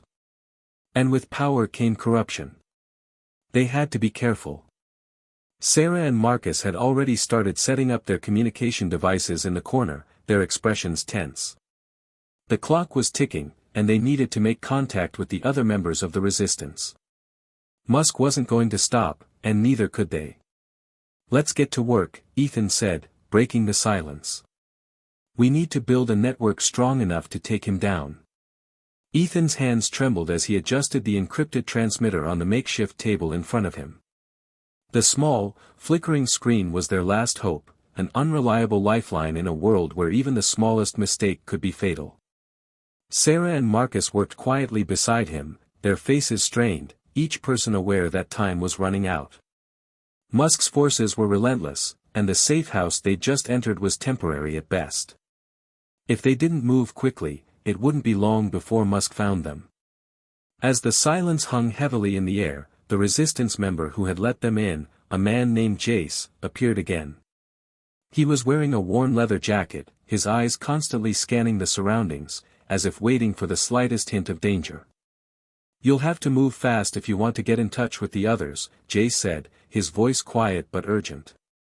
"I can't guarantee we'll be safe for long. The city's already on high alert. Musk's men are crawling all over it. If you're looking to form an alliance, you'll have to act now. The longer you wait, the more fractured the resistance will become." Ethan nodded, taking in the gravity of the situation. He had always known that a fight of this scale would require more than just a few brave individuals, it would require a united front, a collective force that could challenge Musk's empire. But unity was proving harder to achieve than he had imagined. The resistance was divided. Some factions wanted to take the battle directly to Musk, full force, no holds barred, while others wanted a more strategic approach, using the truth they'd uncovered to dismantle Musk's empire from the inside out. "I've been in contact with a few of the factions," Jace continued, his tone even, but the tension in his voice betrayed his concern. "But the truth is, they're not all on the same page. Some see you as a hero, others see you as a threat. You're going to have to pick a side, or convince them all to join forces. Either way, you can't do it alone." Ethan felt the weight of Jace's words settle on his shoulders. Musk's influence had reached every corner of society, every industry, and now it was threatening to tear apart the very resistance that had formed to challenge him. The choices before them were more complex than he had ever imagined. Every decision would have consequences, not just for them, but for the millions of people who were depending on them. Sarah, who had been quietly listening to the conversation, turned to face Ethan. "We have to bring them together. If we don't, we risk Musk winning by default. He's already divided us."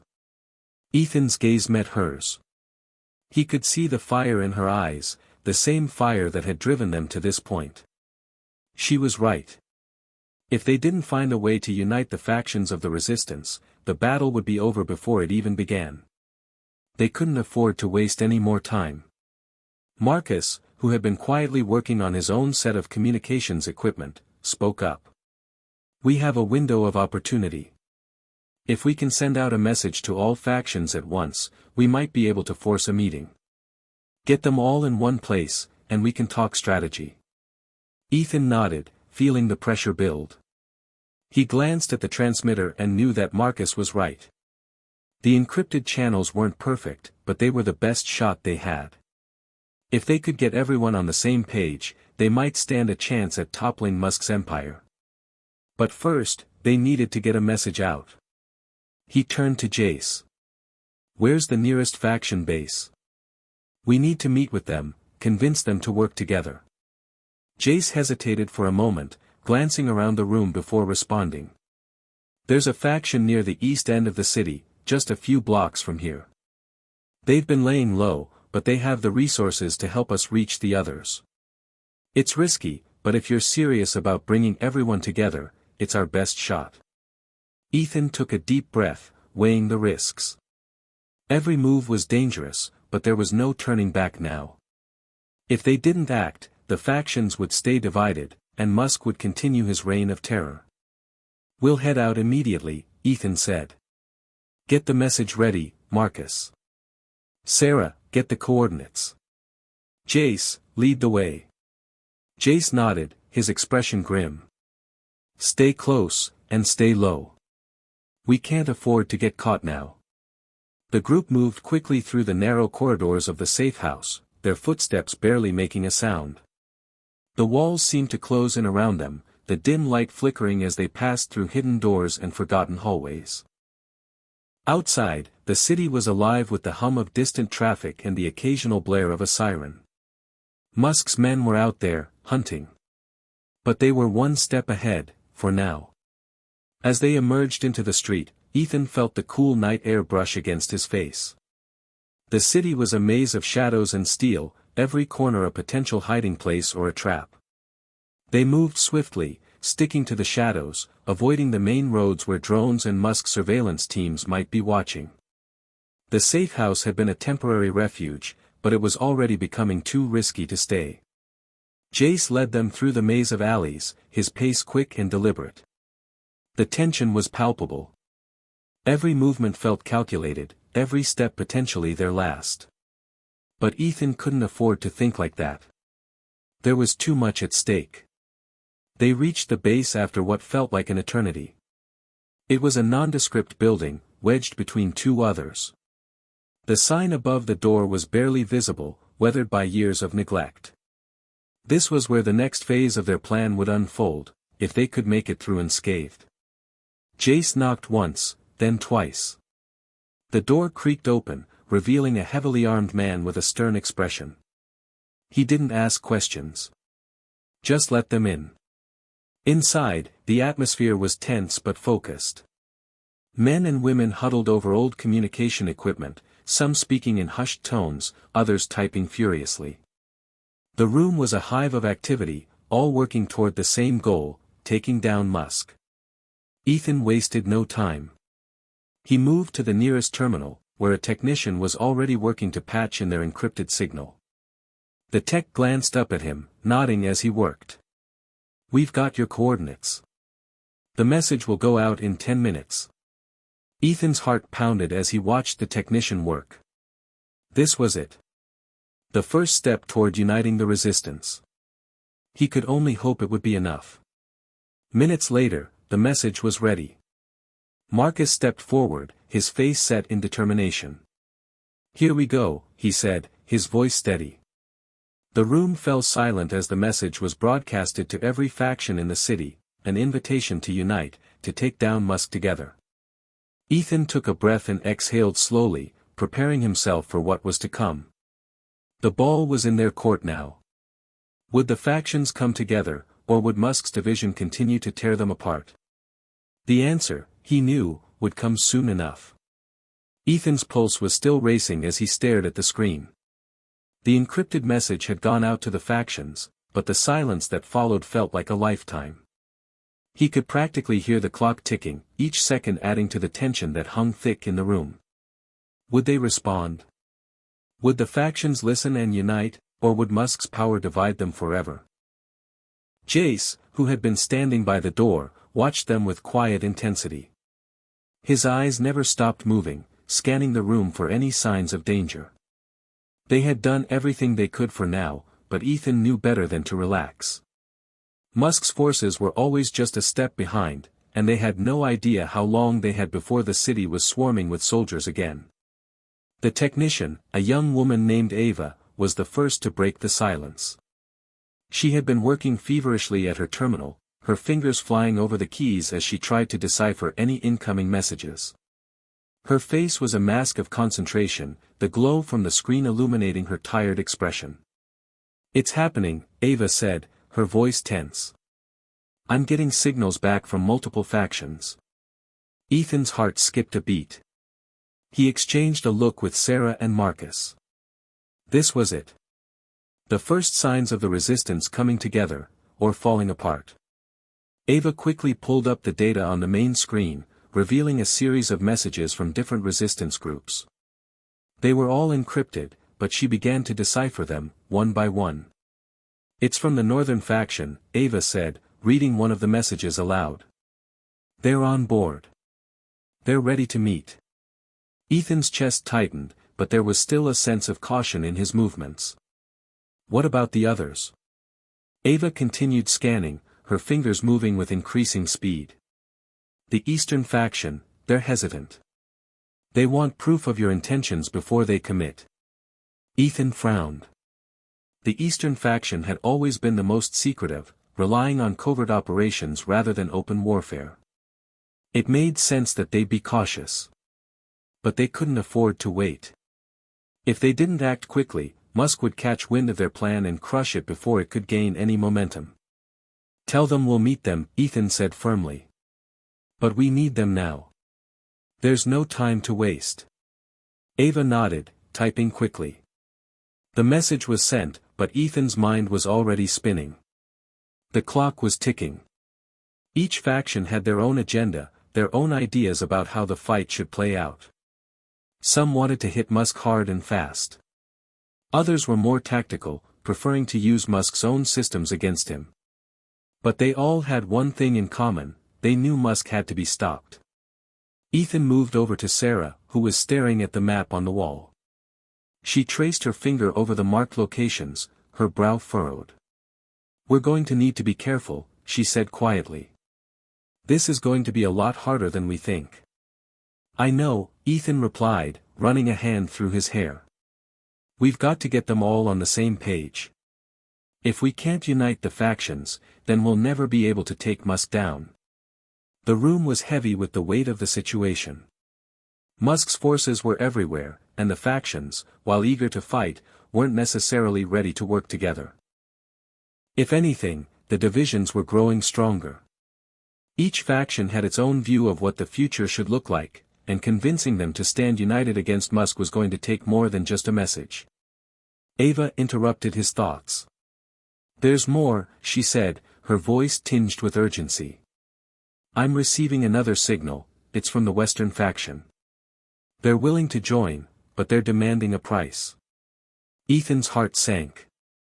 The Western faction was known for being opportunistic, often negotiating their own terms before agreeing to anything. They were the ones who had always preferred to keep their power for themselves, and they had little interest in fighting for a cause they couldn't personally benefit from. "What price?" Ethan asked, trying to hide the frustration in his voice. "They want control of the first major strike," Ava answered. "They want the first hit at Musk's headquarters. They're willing to risk it all, but they want the glory." Ethan gritted his teeth. He couldn't afford to let personal ambitions derail the resistance. "We'll give them the first hit, but only if they agree to work together after that. No more lone wolves. We fight as one." Ava relayed the message, but the response was slow in coming. Each faction had to be carefully persuaded, and Ethan knew that the Western faction wasn't the only one with demands. Each group would want their own terms, their own assurance that their interests would be protected. The key was balancing the needs of each faction while keeping the ultimate goal in mind: taking down Musk. The next few hours felt like a blur. The messages kept coming in, each one revealing more about the fractures within the resistance. Some factions agreed to cooperate, while others remained uncertain. And then there were those, like the Southern faction, who were outright hostile, believing that Musk could be overthrown only through extreme measures, violence, chaos, and destruction. Ethan sat at the makeshift command center, surrounded by maps, encrypted messages, and a constant hum of activity. Sarah and Marcus were deep in conversation with representatives from the factions, trying to negotiate terms, while Jace kept watch by the door. They couldn't afford any slip-ups now. Every decision they made could tip the balance, either drawing them closer to victory or to total defeat. But Ethan couldn't stop thinking about the bigger picture. Musk wasn't just a man. He was a symbol of something larger, a system of control that had infected every level of society. Taking him down wasn't going to be easy, and even if they succeeded, it wouldn't be enough to fix what had been broken. The world would need to rebuild, to redefine itself. And that process would be just as painful as the battle they were fighting now. The tension in the room was palpable. The factions were responding, but the question remained, could they all truly unite? Or would they collapse under the weight of their differences? Then, just as the sun began to set, a new message arrived. The Northern faction had come through. They were ready to meet, and they had a proposal that might just change everything. Ethan's eyes locked onto the screen, and for the first time in hours, he felt a flicker of hope. This could be it, Sarah said, her voice barely above a whisper. The start of something bigger. Ethan nodded, his heart still pounding in his chest. The next phase was beginning. And with it, the resistance would either rise together or fall apart. He had to make sure they succeeded. Ethan couldn't sleep. The weight of the decision they had made hung heavy over him, and his mind raced with the consequences. They had finally managed to secure a meeting with several of the factions, but even now, as dawn broke over the city, he couldn't shake the feeling that it was all slipping through his fingers. It was still too fragile, too uncertain. As he sat on the edge of his cot, his mind kept replaying the conversation from the night before, the negotiations, the promises. The factions were starting to come together, but only just. Some were still hesitant, unwilling to trust each other fully.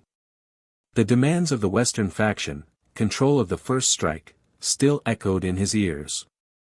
It was a dangerous proposition, one that could either bring the factions closer together or push them further apart. He glanced at the map pinned on the wall. The coordinates for Musk's headquarters were marked clearly in red.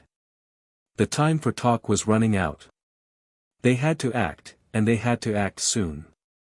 The first strike, a coordinated attack on one of Musk's major data centers, was set to go forward.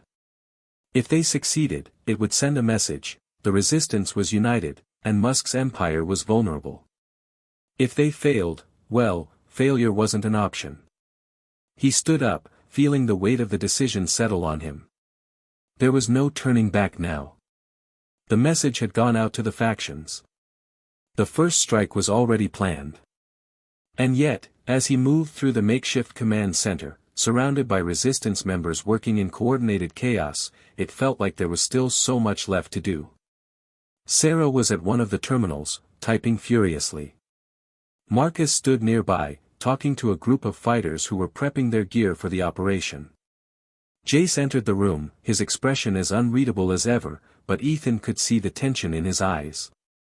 The time for action had come. "Ethan," Jace said, walking over to him. "We've got the intel. The strike's a go. But there's a problem." Ethan's heart skipped a beat. "What's the problem?" "The Eastern faction," Jace said, his voice low. "They've pulled out. They're not backing the strike anymore. They've decided they want to play it safe, no major risks." Ethan clenched his fists. The Eastern faction had always been cautious, but this was different. They had agreed to the plan, and now they were backing out at the last minute.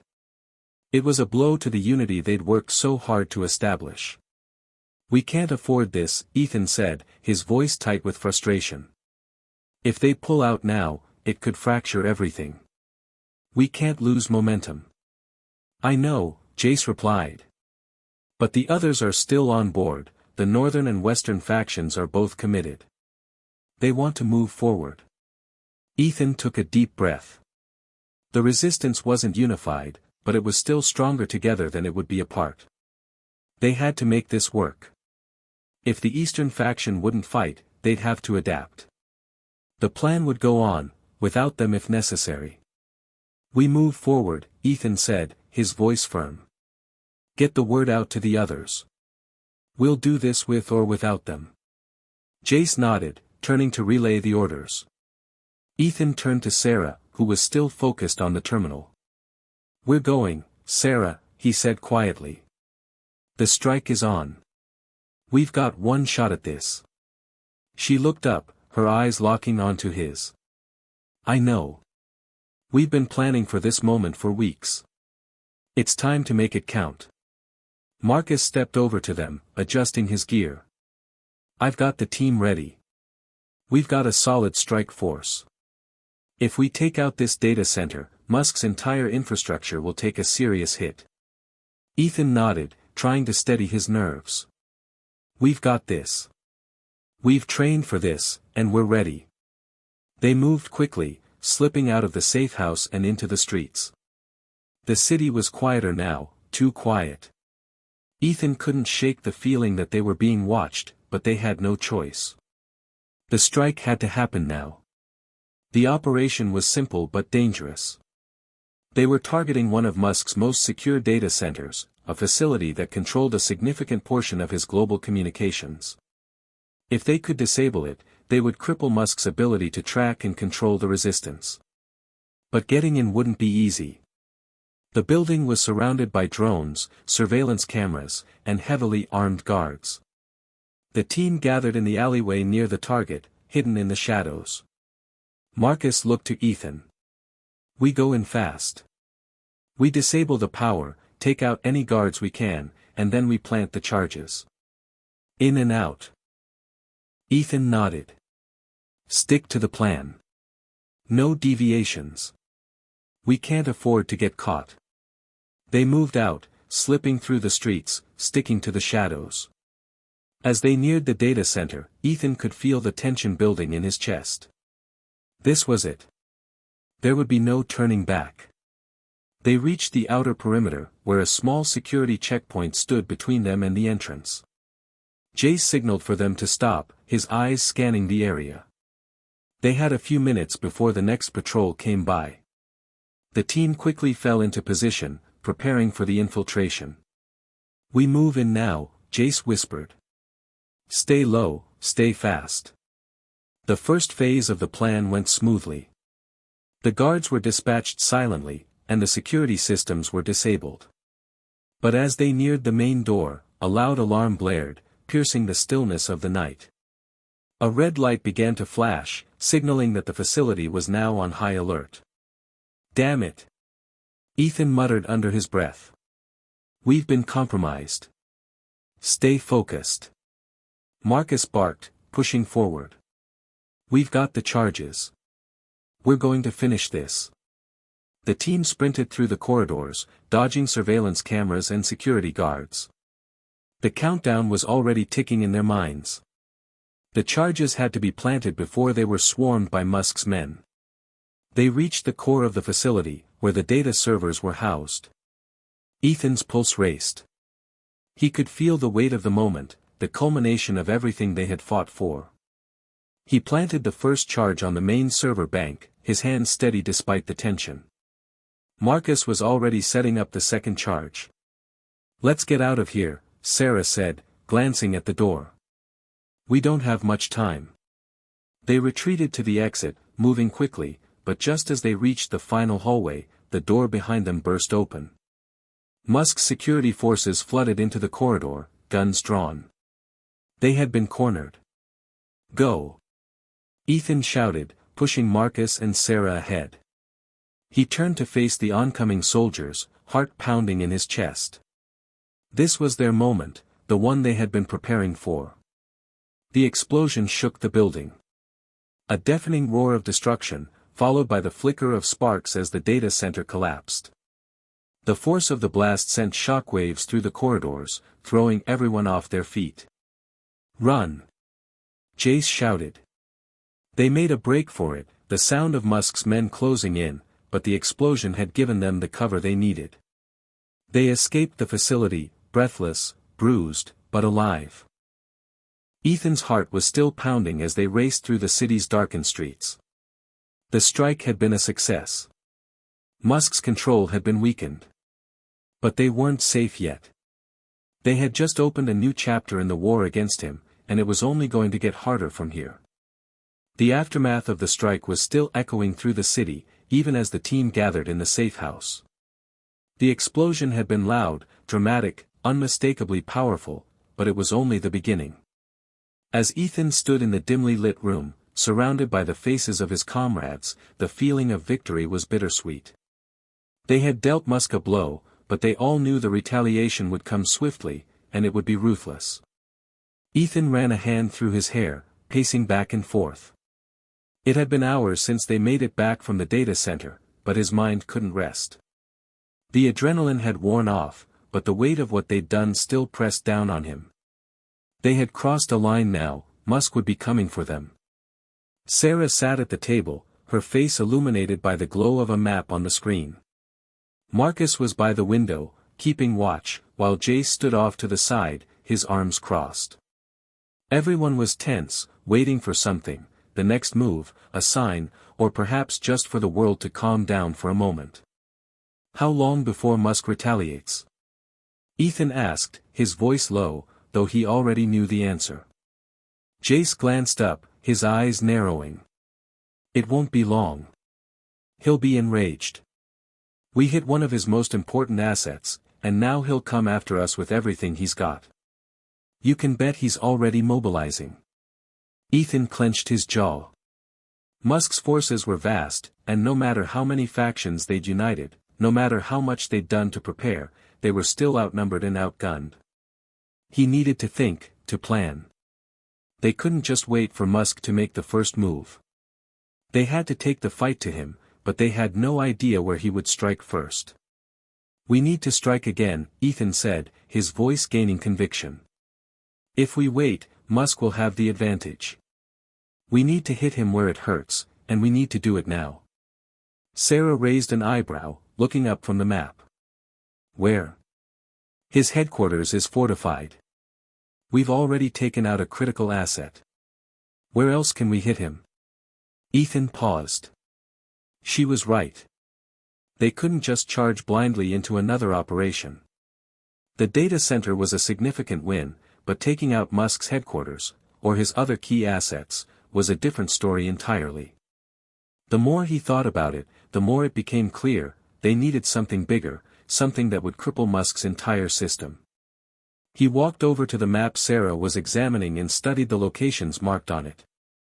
His communications are centralized in a few different facilities, right? We know he has satellite uplinks, server farms, and research labs spread across multiple locations. If we could disable his uplink satellites, we could break his global network. Sarah nodded. That could work, but it's not going to be easy. The satellites are heavily protected, and Musk has eyes on every major facility. It would be a high-risk mission. We've already taken high risks, Ethan said, glancing around the room. This whole war is a high-risk operation. We need to keep hitting him, and we need to do it where it counts. Marcus, who had been quietly observing the conversation, turned from the window and spoke up. The Southern faction could help with this. They've got tech teams that specialize in sabotage. If we can get them on board, they might be able to disable those satellites. Ethan nodded thoughtfully. I'll reach out to them. But we need to move fast. Musk isn't going to wait for us to come up with a plan. The team spent the next several hours strategizing. The next target was clear, Musk's satellite uplinks. They would have to move fast, but Ethan knew they had no other choice. The factions might still be fractured, but they were united by one goal, taking Musk down. Every minute wasted could be a minute that Musk used to regroup, to strengthen his defenses. It wasn't long before Ava, the technician who had been working on the encryption systems, entered the room, her face grim. Ethan, "We've got a problem," she said. "Musk's security system just went on full alert. We've been detected." Ethan's heart dropped. "How long do we have?" Ava's fingers flew over the keyboard, her eyes scanning the incoming data. "Not long. They're already locking down the city. We're about to be cut off from the outside. Communications are going dark." Ethan's mind raced. Musk was already hunting them. But if they could get out of the city and disable the uplinks before Musk could mobilize his full force, they might still have a chance.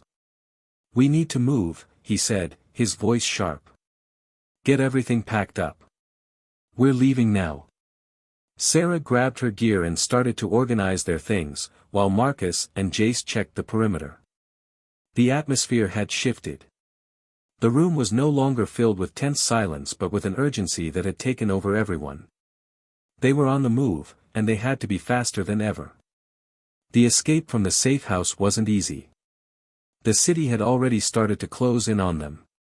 The streets were teeming with Musk's drones, and every corner they turned seemed to bring more danger. But they pressed on, using the knowledge of the city's underground routes to avoid detection. As they made their way out of the city, Ethan's thoughts were a blur. This was it. They were about to go head-to-head with Musk in a way they hadn't before. The satellite uplinks would be their next battleground. If they succeeded, they would cripple Musk's control over the global network. But if they failed, the consequences would be dire. Musk would come after them with everything he had. They reached the extraction point, a small, hidden vehicle that would take them outside the city to the location of the satellite uplinks. The team climbed in, the engine rumbling to life as they sped off into the night. They had no choice but to keep pushing forward. As the vehicle tore through the night, Ethan couldn't help but think about everything they had lost, and everything they stood to gain. The stakes were higher than ever, and there was no turning back now. "Keep your eyes open," Jace said, his voice serious. "Musk's forces are closing in. We won't have long before they catch up with us." Ethan nodded, feeling the weight of what lay ahead. This mission wasn't just about taking down Musk. It was about something much bigger. It was about fighting for a future, for a world free from control. And they were going to do whatever it took to make sure that future was theirs. The journey to the satellite uplinks was perilous. The closer they got to their target, the more tense the atmosphere became. Every mile they traveled, every turn they made, Ethan couldn't shake the feeling that they were being watched. The drone surveillance that Musk had been deploying was relentless, and even with their underground routes, they were risking discovery at every moment. As the vehicle hummed steadily through the night, Ethan glanced out the window. The city lights were fading behind them, replaced by the sprawling wasteland of open fields and forests. The mission was simple on paper: get in, disable the satellite uplinks, and get out. But nothing in this war was simple. They had barely survived the first strike, and now, with Musk on full alert, they were entering unknown territory. The silence in the vehicle was almost suffocating. Sarah sat in the front, eyes focused ahead, while Marcus and Jace were both scanning the road for signs of danger. Ava, the tech expert, was in the back, working on her portable device, trying to break through Musk's encryption systems. Ethan tried to calm his mind, but his thoughts kept returning to the same question: how could they trust the factions they had brought together? An hour later, they reached the outskirts of a small abandoned town. It was their last stop before the satellite uplinks. Ethan's heart raced as they pulled into a hidden garage, its location known only to a select few in the resistance. The team quickly unloaded and began preparing for the final leg of their journey. "All right," Ethan said, taking charge as the team gathered. "We're almost there. Once we're inside, we move fast. We disable the uplinks, and we get out before Musk's reinforcements show up. If we stay too long, they'll have us surrounded." Sarah adjusted her gear. "How do we know it's safe?" "Musk knows we're coming." "We have the advantage of surprise," Jace said, his voice calm despite the tension in the air. "But it won't last long. We can't waste time." Ava raised her hand, looking up from her device. "I'm starting the hack now. We'll be able to bypass their security systems, but the moment we trigger the uplinks, they'll know. We'll have maybe 5 minutes, 10, if we're lucky." Ethan nodded, pulling his jacket tighter around him. "We're ready. Let's move out." The team navigated through the back roads to the satellite facility, which was located in a remote area far from prying eyes. They'd chosen this target for a reason. Its isolation meant less surveillance, but it also made it harder to get in undetected. The perimeter was heavily guarded, but the resistance had gathered intel about the facility's weak points. They'd be in and out quickly, if everything went according to plan. As they approached the facility, Ethan couldn't shake the uneasy feeling in his chest. His instincts had never failed him before, but this time, something felt off. They were too close, too exposed. And then, as they reached the security gate, it hit him: there was no backup team. "They're supposed to be here," he muttered, glancing around. The secondary team, the one that had promised to provide cover, wasn't anywhere in sight. "Where's the backup?" Jace immediately went to work, scanning for any signs of interference. "They're late." Or maybe, his voice trailed off, and his eyes narrowed. "Maybe they're not coming." Ethan's stomach dropped. The backup team was essential. Their role was simple: provide cover while the main team disabled the uplinks. Without them, they'd be exposed. And if Musk had already been alerted, they'd have no chance of escaping without a fight. "Something's wrong," Ethan said, his voice tight. "Where are they?" Suddenly, a message flashed up on Ethan's screen, interrupting the silence. It was from an encrypted source, one they had never encountered before. Ethan read it aloud. "We know what you're doing. And we're watching." Before he could react, a new message appeared. This one was short and direct. "Don't trust your allies." Ethan's heart skipped a beat. The room went cold as the implications of the message sank in. "What the hell does that mean?" Marcus asked, his voice low, filled with suspicion. "I don't know," Ethan replied, his voice barely above a whisper. "But it sounds like someone just gave us a warning." They pushed forward, despite the growing sense of danger. The facility was near, and they couldn't afford to waste any more time. The first part of the plan was simple: disable the outer security systems, get inside, and begin planting the explosives. As they reached the gates, Jace went to work, bypassing the locks and disabling the alarms. It wasn't long before they were inside. But the moment they stepped into the central building, something felt off. The air was thick with tension, and the facility was eerily silent. They moved quickly, checking each corridor, but the place seemed abandoned. Ethan's nerves were on edge. "It's too quiet," Sarah said, her voice tight. "This doesn't feel right." Ethan nodded. "We keep going.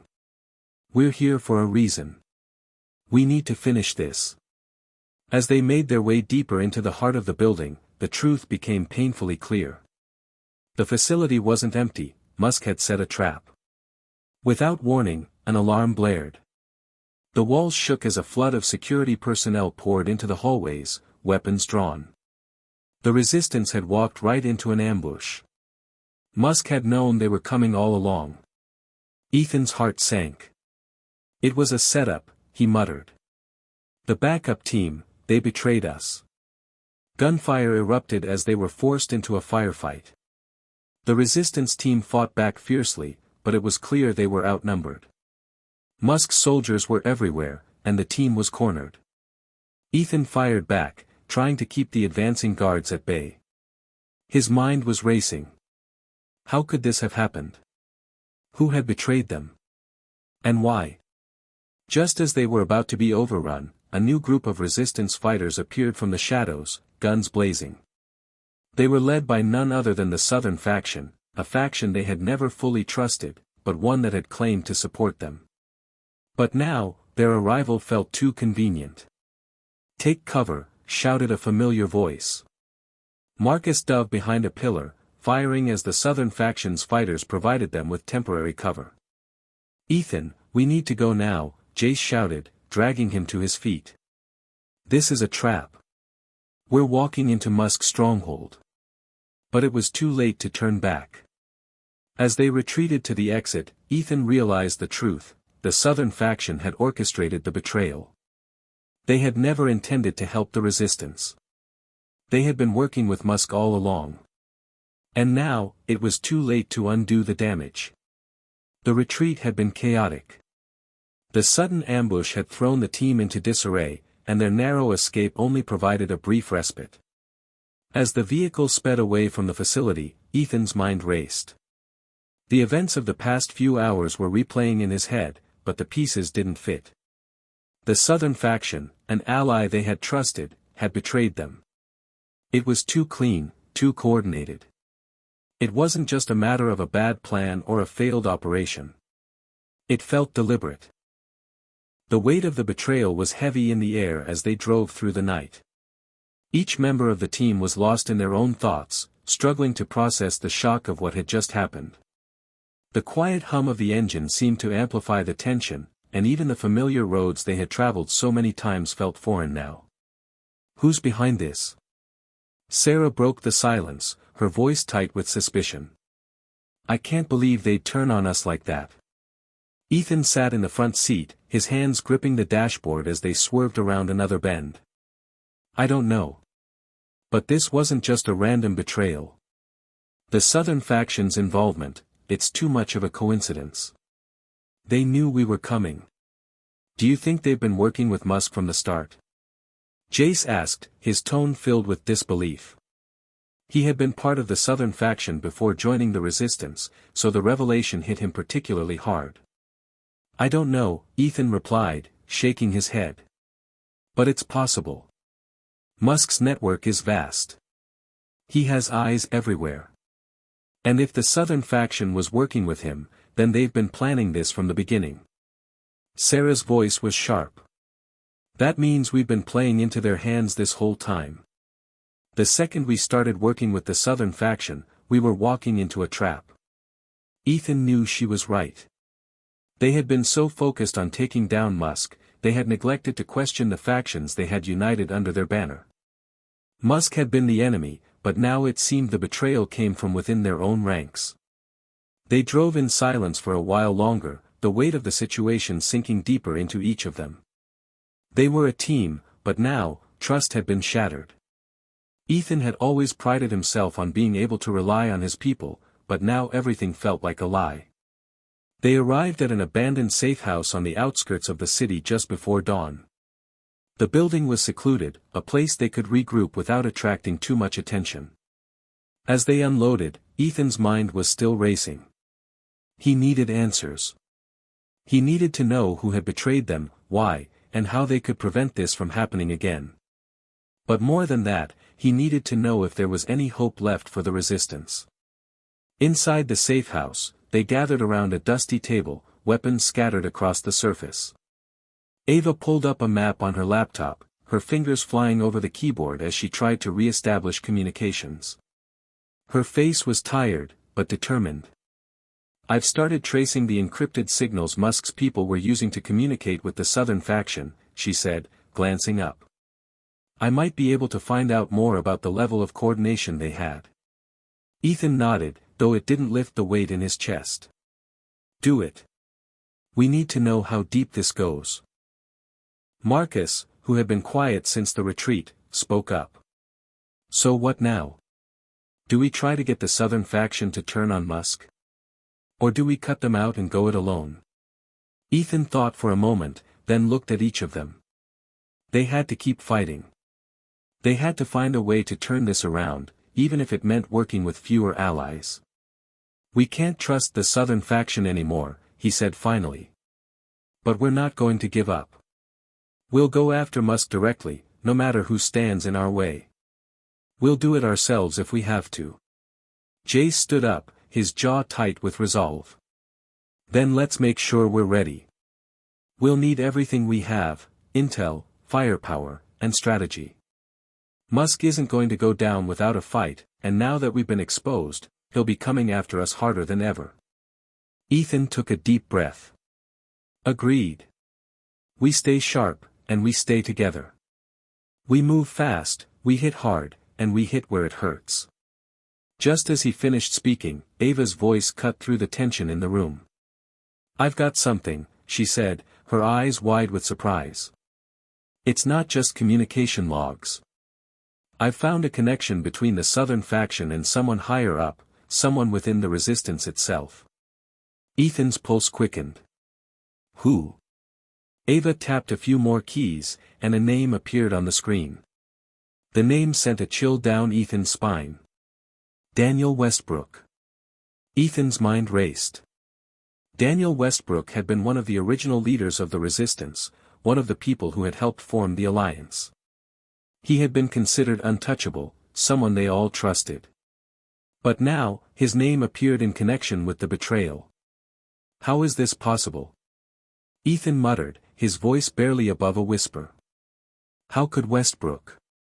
Ethan, Sarah interrupted, her voice suddenly filled with realization. You don't think he's been working with Musk from the beginning, do you? Ethan stared at the name on the screen, trying to process the gravity of what it meant. Daniel Westbrook was not just a high-ranking member of the resistance, he was a symbol of their cause. The idea that he could be working with Musk was unthinkable. But as Ava continued to dig deeper, the evidence piled up. Westbrook had been communicating with Musk's people for months, perhaps longer. And it wasn't just a few rogue elements, Westbrook had orchestrated the entire plot. He had used the resistance's resources to further Musk's agenda, all while pretending to be a leader of the fight. Ethan felt like the ground had been ripped out from under him. He had trusted Westbrook with everything. He had believed in the cause they were fighting for, and now it seemed that belief had been betrayed in the worst way possible. We need to find him, Ethan said, his voice hard. We need to confront him. Now. The team spent the next several hours tracking Westbrook's movements. Ava's tech skills proved invaluable once again, as she was able to trace encrypted communications to a secluded mansion on the outskirts of the city. It was isolated, well protected, and clearly chosen for its remoteness. They gathered their weapons, prepared for the confrontation ahead. The idea of facing Westbrook, someone they had all looked up to, felt like a betrayal in itself. But they had no choice. They had to stop him, or Musk would win. Ethan's thoughts were clouded with doubt, but one thing remained clear, this was a fight for survival. And they couldn't afford to lose. The mansion was eerily quiet as the team approached, their footsteps muted on the gravel driveway. Ethan's heart beat in his throat. This was it. The final showdown. The man they had once trusted, the leader they had followed, now stood as the enemy. Daniel Westbrook. The traitor within their ranks. Ethan had never imagined that he would find himself in this position, storming the home of a man who had been pivotal in their fight against Musk. Westbrook had been the face of their resistance, the voice that had rallied them all. To face him now felt like a cruel twist of fate. Stay sharp, Ethan whispered, his voice low. The team had already gathered their weapons, and each member was tense, knowing that what awaited them inside could be anything but a straightforward battle. They had already disabled the security systems surrounding the mansion. Ava's expertise had been invaluable, as always. But the closer they got to the front door, the more Ethan felt the weight of the situation. They weren't just facing Musk's forces here, they were up against someone who knew their every move, someone who had planned the destruction of everything they had fought for. A door creaked open ahead of them. Westbrook, Ethan muttered under his breath, the name heavy in the air. Without hesitation, the team burst through the door, weapons drawn, but the mansion was empty, at least at first glance. The silence was oppressive, broken only by the sound of their boots on the polished floors. The entire place felt like a grand theater, opulent, elegant, but empty. The walls seemed to whisper, the portraits of past owners staring down at them, watching their every move. They split into pairs, each team taking a different part of the mansion. Ethan and Jace headed upstairs, while Marcus and Sarah cleared the ground floor. Ava stayed in the background, her eyes scanning the security feeds, ready to hack into any last-minute systems that might trigger an alarm. The tension in the air was thick, the kind of silence that only precedes an explosion. As they moved deeper into the mansion, the realization hit Ethan like a punch to the gut: Daniel Westbrook was no ordinary enemy. He had planned this all along. He had been working for Musk, feeding him intel, using them, all while staying hidden in plain sight. Upstairs, Ethan and Jace reached the master bedroom. The door was slightly ajar, and a sense of foreboding washed over them. Ethan's pulse quickened, and he motioned for Jace to stay back as he pushed the door open with the barrel of his gun. Inside, there was no grand confrontation. No dramatic reveal. Just an empty room, save for a sleek chair facing the window, its back to them. The soft glow of the moonlight filtered through the curtains, casting shadows across the polished floor. "Westbrook?" Ethan called, his voice tense. For a moment, there was only silence. Then, slowly, the figure in the chair turned. Daniel Westbrook sat there, his face pale, eyes cold, as if nothing had changed. As if they were still allies. "You're too late, Ethan," Westbrook said, his voice low but steady. "I never wanted this to happen. But you left me no choice." Ethan's gun was aimed directly at him, but there was no joy in the action. There was no satisfaction in seeing the man who had orchestrated their downfall. All Ethan felt was betrayal, raw, bitter betrayal. "You betrayed us all," Ethan said, his voice cracking with emotion. "You used us to further Musk's plans. You put everything we've fought for in jeopardy." Westbrook leaned forward slightly, his hands clasped together. "I did what I had to do," he replied, as if explaining a simple fact. "Musk offers a future. A future where we don't have to struggle anymore. A future where we don't have to hide. The resistance was a temporary solution. Musk's vision, it's the way forward." "You're wrong," Jace cut in, his voice filled with disgust. "Musk doesn't want to build a future. He wants control. He wants to destroy everything we've worked for. And you helped him." Westbrook's eyes flickered with something that resembled pity, but it didn't reach his expression. "I didn't help him," he said softly. "I gave him the future. You and your resistance, you're the ones holding us back." Ethan's heart sank. There was no reasoning with him. Westbrook had fallen too far into Musk's world. His vision was no longer their vision. The man in front of them was a shadow of who he had once been, someone willing to destroy everything they held dear for the promise of power. "Why?" Ethan asked, desperation creeping into his voice. "Why didn't you tell us? Why didn't you warn us about the Southern faction? Why all the lies?" Westbrook's lips curled into a faint smile, one devoid of warmth. "Because you wouldn't have understood. You're too idealistic, Ethan. You wanted to save everyone, to protect the world. But the world doesn't work that way. It never has. I know that. Musk knows that. And I know you're wrong," Ethan snapped. His finger tightened on the trigger, but then, just as quickly, he released the pressure. There was no satisfaction in killing the man who had once been their leader. It wasn't about killing him. It was about stopping him. Ethan could see that now. The air between them was thick with tension as Westbrook stood up from the chair. He slowly turned around and walked toward the window, his back to Ethan and Jace. "I've already won," he said quietly. "Musk's plan is already in motion. You can't stop it now. The resistance is fractured. You'll never pull it together again. And as for you, Ethan, you're out of time. Musk is coming for you. And you won't be able to hide from him anymore." Ethan's fists clenched.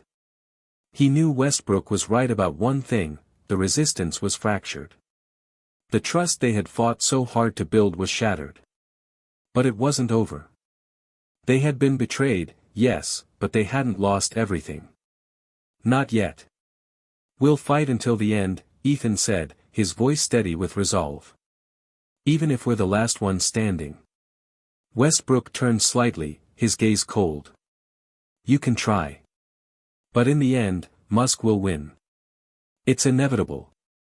We'll see about that, Jace said with a dark smile, a glint of defiance in his eyes. Ethan didn't take his eyes off Westbrook. I won't stop fighting. Not for the world Musk wants, but for the one we deserve. The mansion was silent again, but the air felt heavier. Ethan's heart pounded in his chest as the last words of Daniel Westbrook echoed in his mind, Musk will win. It's inevitable. As the team gathered back together in the main hall of the mansion, the weight of the past few days pressed down on them. The betrayal was complete, the trust shattered. The resistance they had fought for, the ideals they had held dear, seemed like a distant memory now. In its place, there was only the looming shadow of Elon Musk and his ever-expanding empire. Ethan's eyes were on the floor, his mind racing with what had just transpired. Westbrook had been more than just a traitor, he had been the foundation of their struggle. To discover that he had secretly been working for Musk was a blow they hadn't expected, and the realization that they were now fighting a war on two fronts was almost too much to bear. Jace was the first to speak, breaking the silence. So, what now? We know Musk has been pulling the strings from the beginning. He's been orchestrating everything. But we don't have a clear plan. Not anymore. Ethan looked up, meeting Jace's eyes. I don't have all the answers yet, he admitted. But we can't stop now. We're not just fighting for survival, we're fighting for everything that Westbrook tried to destroy. For the future. For the people who still believe in what we started. Ava, who had been busy with her laptop, glanced up from her work. I've traced some of the encrypted signals Westbrook was using, she said, her voice steady. It looks like Musk's next big move is set to happen in just a few days. We still have time to stop it. Where? Marcus asked. He had been quiet for a while, but his voice was thick with determination. Ava clicked a few keys and pulled up a map of the city, showing an industrial complex near the waterfront. This is it. Musk's new facility. Whatever they're doing there, it's going to change everything. Ethan felt his stomach tighten as he studied the location. It was strategically important, close to the shipping docks, surrounded by warehouses, and heavily guarded. If this was Musk's next move, it was going to be catastrophic. They couldn't afford to let him succeed. We'll need to hit it hard, Ethan said. But we can't go in blindly. We need intel, and we need a strategy. Ava, Jace, I want you to work together on a plan to infiltrate the facility. Sarah stepped forward, her expression determined. And what about the rest of us? You're not planning to go in without backup, are you? Ethan shook his head. No. We'll need everyone. Marcus, you and I will scout the perimeter. We'll need to figure out their defenses and any weak points. We can't let Musk's forces get the upper hand this time. Ava, typing rapidly on her laptop, gave them the thumbs up. I'm already pulling up security details for the complex. I'll have a full breakdown of their systems soon. For a moment, Ethan felt a flicker of hope. The team was still functioning, still working together. Despite the betrayals, the lies, the overwhelming odds against them, they were united in their mission. Musk's empire might be vast, but they still had the will to fight. The following day, they set out for the industrial complex. The plan was simple but risky. They would infiltrate the facility, disable the security systems, and gather whatever intel they could. They needed to find out what Musk was planning, before it was too late. As they approached the waterfront, the sight of the facility sent a chill down Ethan's spine. The place was a fortress, high walls, armed guards patrolling the perimeter, and several layers of security. There was no easy way in. But if they were going to stop Musk, they had to try. Ethan turned to his team. Stay focused. We get in, we get out. No unnecessary risks. With that, they moved into position, each of them taking their assigned roles. Ava and Jace would use their tech skills to hack into the facility's systems, while Marcus and Sarah would provide cover. Ethan's job was to oversee the operation, make sure everything went according to plan, and, if necessary, provide backup. As they infiltrated the facility, the team moved with precision. Ava and Jace worked in tandem, bypassing the security systems with ease, while Marcus and Sarah stayed in the shadows, neutralizing any guards they encountered silently. The facility was just as Ethan had feared: tight security, high-tech monitoring systems, and an eerie quiet that only added to the tension. They reached the main control room without incident, but as Ava began her work on the computers, something unexpected happened. The facility's alarms suddenly blared to life, the sound deafening in the otherwise silent halls. "Damn it," Ava cursed, her fingers flying over the keyboard. "They know we're here. The system just locked me out." Ethan's heart sank. "We've been compromised. Get ready. We need to get out, now." But as they turned to leave, they were met by a wall of Musk's soldiers, their weapons drawn, eyes cold and unblinking. It was clear that this wasn't just a random security breach. Musk had been waiting for them. "This is the end of the line, Ethan," a voice called out from behind the soldiers. Ethan spun around, and there, standing in the shadows, was none other than Daniel Westbrook. "Westbrook," Ethan's voice was low, filled with a mixture of disbelief and anger. "I should have known you'd be here." Westbrook stepped forward, his expression unreadable. "You were always too idealistic, Ethan. Too naive. You think you can fight this system with a few rebellious soldiers? Musk is the future, and there's nothing you can do to stop him." "You're wrong," Ethan shot back, his voice steady despite the overwhelming odds. "We'll never stop fighting. Not while there's a chance to take him down." Westbrook's gaze softened slightly, almost pitying. "You still don't understand, do you? There's no winning against Musk. The resistance was a pipe dream. This is real power." Ava's voice broke through the tension, panic evident in her tone. "Ethan, we need to get out of here. They're closing in." But it was already too late. The soldiers moved closer, weapons aimed. Ethan's mind raced. If they were going to survive this, they needed a way out, and fast. The atmosphere in the control room was thick with tension. The harsh blare of the alarms echoed in Ethan's ears as the armed soldiers surrounded his team. Westbrook stood like a shadow in the back of the room, the corner of his lips turned up in what could only be described as a sad smile. His presence was a final twist of the knife. Everything they had fought for, everything they had believed in, seemed to be unraveling before their very eyes. But Ethan couldn't afford to let himself get caught up in the despair that clawed at his chest. No, there had to be a way out. There always was. "We've got one shot at this," Ethan muttered under his breath to Jace, who stood beside him. The others were positioned behind them, ready to make a move, but the overwhelming number of soldiers and Westbrook's smug confidence made it clear that they were outgunned. Still, they had something that Musk didn't, the element of surprise. Jace nodded, his jaw clenched. "Ava, do you have that access code?"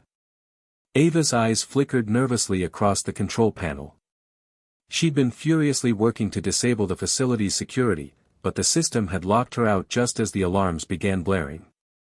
She quickly scanned the data on her screen. "I'm in," she said, her voice filled with urgency. "But we've got less than 2 minutes before their backup systems kick in." Ethan took a deep breath, his mind working at full speed. The soldiers' weapons were aimed, but they hadn't made a move yet. Westbrook, however, stood off to the side, watching them with a strange mix of pity and calculation. "You still think you can stop this?" Westbrook's voice cut through the tension, his words laced with an unsettling calmness. "It's too late. Musk has already won. I'm the one who helped him get this far. You're just pawns in a game you don't even understand." "Maybe we don't understand your version of the game," Ethan replied, his voice hard. "But we understand this, we'll fight until the very end. And Musk will never win while we're still standing. Westbrook's smile faltered, just slightly. It was clear he wasn't used to resistance. But before he could respond, Ava's voice broke through the charged silence. I've got it. The facility's mainframe is offline. The guard systems are temporarily disabled. Perfect, Ethan said with a grin that was more about defiance than anything else. We make our move now. Without waiting another second, Ethan signaled the team, and chaos erupted. Ava quickly ducked behind a console, her fingers dancing across the keyboard as she worked to keep the security systems down. Jace and Sarah sprinted forward, guns blazing, taking down the nearest soldiers in quick succession. The sound of gunfire reverberated through the hall as Marcus and Ethan ran for cover, weaving through pillars and tech stations, making their way toward the exit. The facility was vast, but the team had spent weeks studying it. They knew the layout well enough to anticipate the next move. They had to move quickly, no more mistakes. Meanwhile, Westbrook watched them from his position by the window. He didn't seem to be panicking, even as Ethan and his team took control of the situation. Instead, he remained oddly calm, almost detached. It was as if he had already made his peace with the outcome. But then, something happened. As Ethan neared the exit, his eyes caught something on the opposite side of the room, a large terminal, one that was linked directly to Musk's central command. The terminal wasn't just a hub for operations, it was the key to Musk's plans. If they could take it out, they might just cripple Musk's entire operation. Ethan's heart raced as he grabbed Jace's arm. We have to destroy that terminal. If we don't, everything we've done will be for nothing. Jace didn't hesitate. Let's do it. They darted across the room, aiming for the terminal. The sound of the gunfire had drawn the soldiers' attention, giving them a brief window of time to act. Ethan reached the terminal first and began typing furiously, trying to bypass the security encryption. But it was clear that this wasn't going to be easy. The system was sophisticated, more so than anything they had ever encountered. As Ethan worked to access the mainframe, Westbrook's voice called out, "You're wasting your time. The encryption is unbreakable." Ethan's fingers paused, just for a moment. He didn't look back at Westbrook as he replied, his voice calm. "We'll see about that." Westbrook's laugh was cold and almost devoid of emotion. "It doesn't matter. You've already lost." But Ethan's focus remained sharp. He could feel the weight of Westbrook's words pressing on him, but he couldn't afford to be distracted. Musk's empire was built on control. But control had its limits. The minutes ticked by, the urgency in the air growing thicker with every second. Just as the backup systems were about to kick in, Ethan's fingers hit the final key. The terminal's screen flickered and then went black. For a heartbeat, nothing happened. Then, a loud, mechanical sound reverberated through the facility. The security systems began to shut down. The alarms that had blared in their ears for what felt like an eternity finally fell silent. Ethan allowed himself a brief moment of relief. "We've got it," Ethan said, his voice steady. But the victory was short-lived. Westbrook's eyes narrowed as he looked at Ethan, a strange emotion flickering across his face. Was it regret? Or something else? Before Ethan could process it, Westbrook's hand reached into his jacket, and he pulled out a small device. "It doesn't matter," Westbrook said, his voice low. "You think you've won? Musk will still have the last word." Ethan's heart dropped as Westbrook pressed a button on the device. For a split second, Ethan thought he had failed. But then, the device in Westbrook's hand emitted a high-pitched whine before short-circuiting and falling to the floor with a faint spark. Westbrook's expression faltered, his eyes widening in surprise. "What just happened?" he demanded, confusion creeping into his voice. "Your plan," Jace said, a smirk tugging at his lips, "didn't account for the fact that we have a better tech team." Ava, still behind the console, gave them a thumbs up. "I just hacked into that device's failsafe." "Westbrook, you're not as clever as you think." Westbrook stood there for a moment, his face drained of color. It was clear now, his final weapon had failed. Musk's grip on the situation was slipping. The wind howled outside, the bitter cold cutting through the broken windows of the abandoned warehouse where Ethan and his team had gathered. The sound of their boots echoed in the empty space, the only noise in an otherwise still world. The air was heavy with the knowledge that everything had led up to this, the final stand. Musk's empire was vast, and the world had long since come to accept his dominance. He was a shadow that stretched across every continent, his reach endless. But Ethan and his team had chipped away at that shadow, and now they stood at the precipice of a final battle, one that would either end Musk's reign of control or solidify it forever. Ethan couldn't ignore the weight of the moment. The losses, the betrayals, the countless hours of planning, all of it had led to this point. The team had fought with everything they had. They had weathered the storm of betrayal by Daniel Westbrook, navigated Musk's web of deceit, and even come face to face with the Empire's most dangerous forces. But now, as they prepared for the final assault on Musk's fortress-like headquarters, the stakes had never been higher. "We have to finish this," Ethan said, his voice low but resolute as he surveyed the team. They were worn, their faces marked by exhaustion and the weight of what they were about to do, but there was something else in their eyes, determination. "We take Musk's headquarters tomorrow," he continued, his voice gaining strength.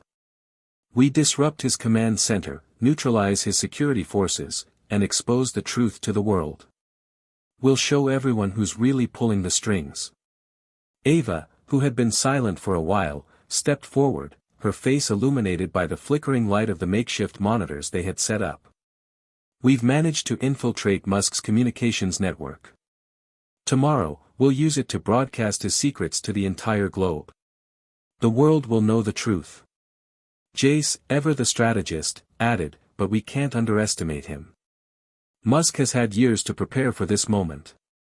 He won't go down without a fight. We'll need to hit fast, hit hard, and hit where it hurts the most.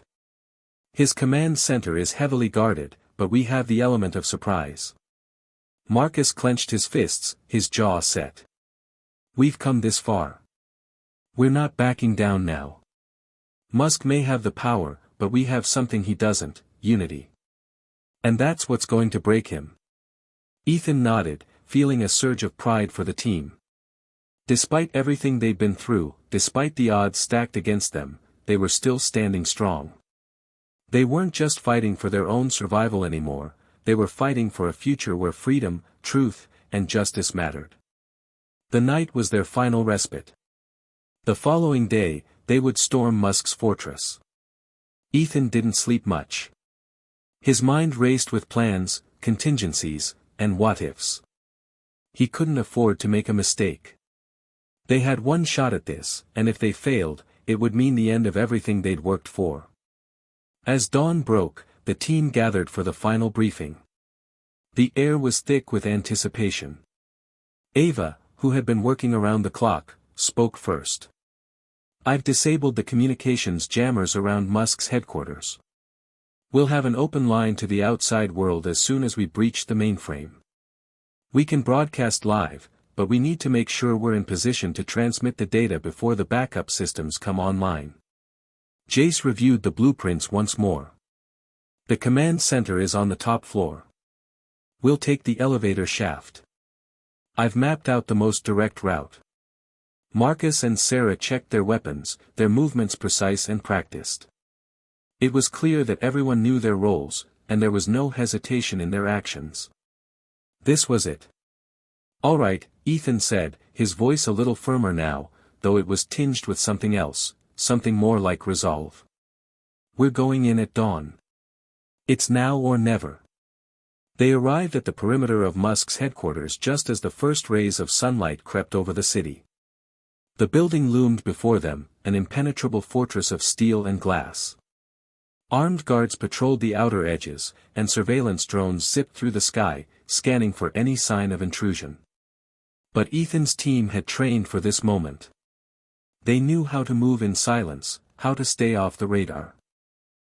As they approached the building, Ava silently hacked into the security system, disabling the cameras and sensors one by one. Jace and Marcus led the charge, taking down the few guards at the entrance with swift, efficient precision. No one made a sound. They couldn't afford to alert Musk's forces to their presence, not yet. The elevator shaft was their target. They needed to climb it and get to the top of the building, where Musk's command center awaited. The climb was risky, and every foot they ascended felt like a countdown to the inevitable confrontation. Minutes later, they reached the top floor, where Musk's private command center was located. The walls were lined with screens displaying real-time data from all corners of the globe, security cameras, satellites, military movements, and news feeds. It was a cold, clinical environment, the perfect reflection of Musk's control over the world. Ava moved to the central console, connecting her device to the mainframe. "I'm in," she said, her fingers moving quickly across the keyboard.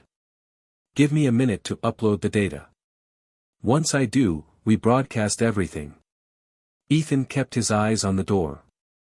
There was a deafening silence, the calm before the storm. He knew that Musk was out there somewhere, waiting. And this time, there was no escape. This was the moment when the fight would end. And then the door burst open. Elon Musk stood in the doorway, flanked by a team of armed soldiers. His usual calm demeanor was gone. His eyes narrowed, cold fury radiating from him as he assessed the situation. "You've come a long way, Ethan," Musk said, his voice laced with venom. "But you're too late. This world is mine." Ethan's heart raced, but he wasn't afraid. They had come too far to stop now. "You can control the world for as long as you want, Musk," Ethan said, his voice steady, "but you'll never own it. Not as long as people like us are still standing." Musk's gaze darkened, and for a moment, it felt like time stood still. But then, without a word, his soldiers charged. The final battle was here. It was a blur of motion, gunfire, explosions, chaos. Ethan's team fought like they had nothing left to lose, and in many ways, they didn't. They moved in perfect synchrony, each of them playing their part to perfection. Ava's fingers danced over the console, her face locked in concentration as the data streamed to the world. Jace and Marcus neutralized Musk's guards with ruthless precision, while Sarah provided backup, ensuring that no one got past them. Finally, after what seemed like an eternity, the screens in the command center went black. Ava's voice broke through the haze of gunfire. "It's done. The data is live. The world knows the truth." But just as they thought they had won, Musk lunged forward, grabbing a hidden weapon from beneath his coat. In the final moment of desperation, he fired. The bullet grazed Ethan's shoulder, but he didn't flinch. He had one last task to complete. With one final push, he lunged forward, knocking Musk to the ground. The sound of the explosion that followed would be the last thing Ethan heard. As the dust settled, the team stood victorious, against all odds. Musk's empire had crumbled. The world had seen the truth. And Ethan, he had fulfilled his promise to the people. He had given them a future free from the chains of control. In the end, it wasn't just about fighting Musk. It was about fighting for hope. For a world where freedom and truth would always prevail. Ethan's team had won. And the world would never be the same again. Hit subscribe and leave a comment with where you're watching from. This story might just spark a new beginning. What's one thing that always pushes you forward, even when things get tough?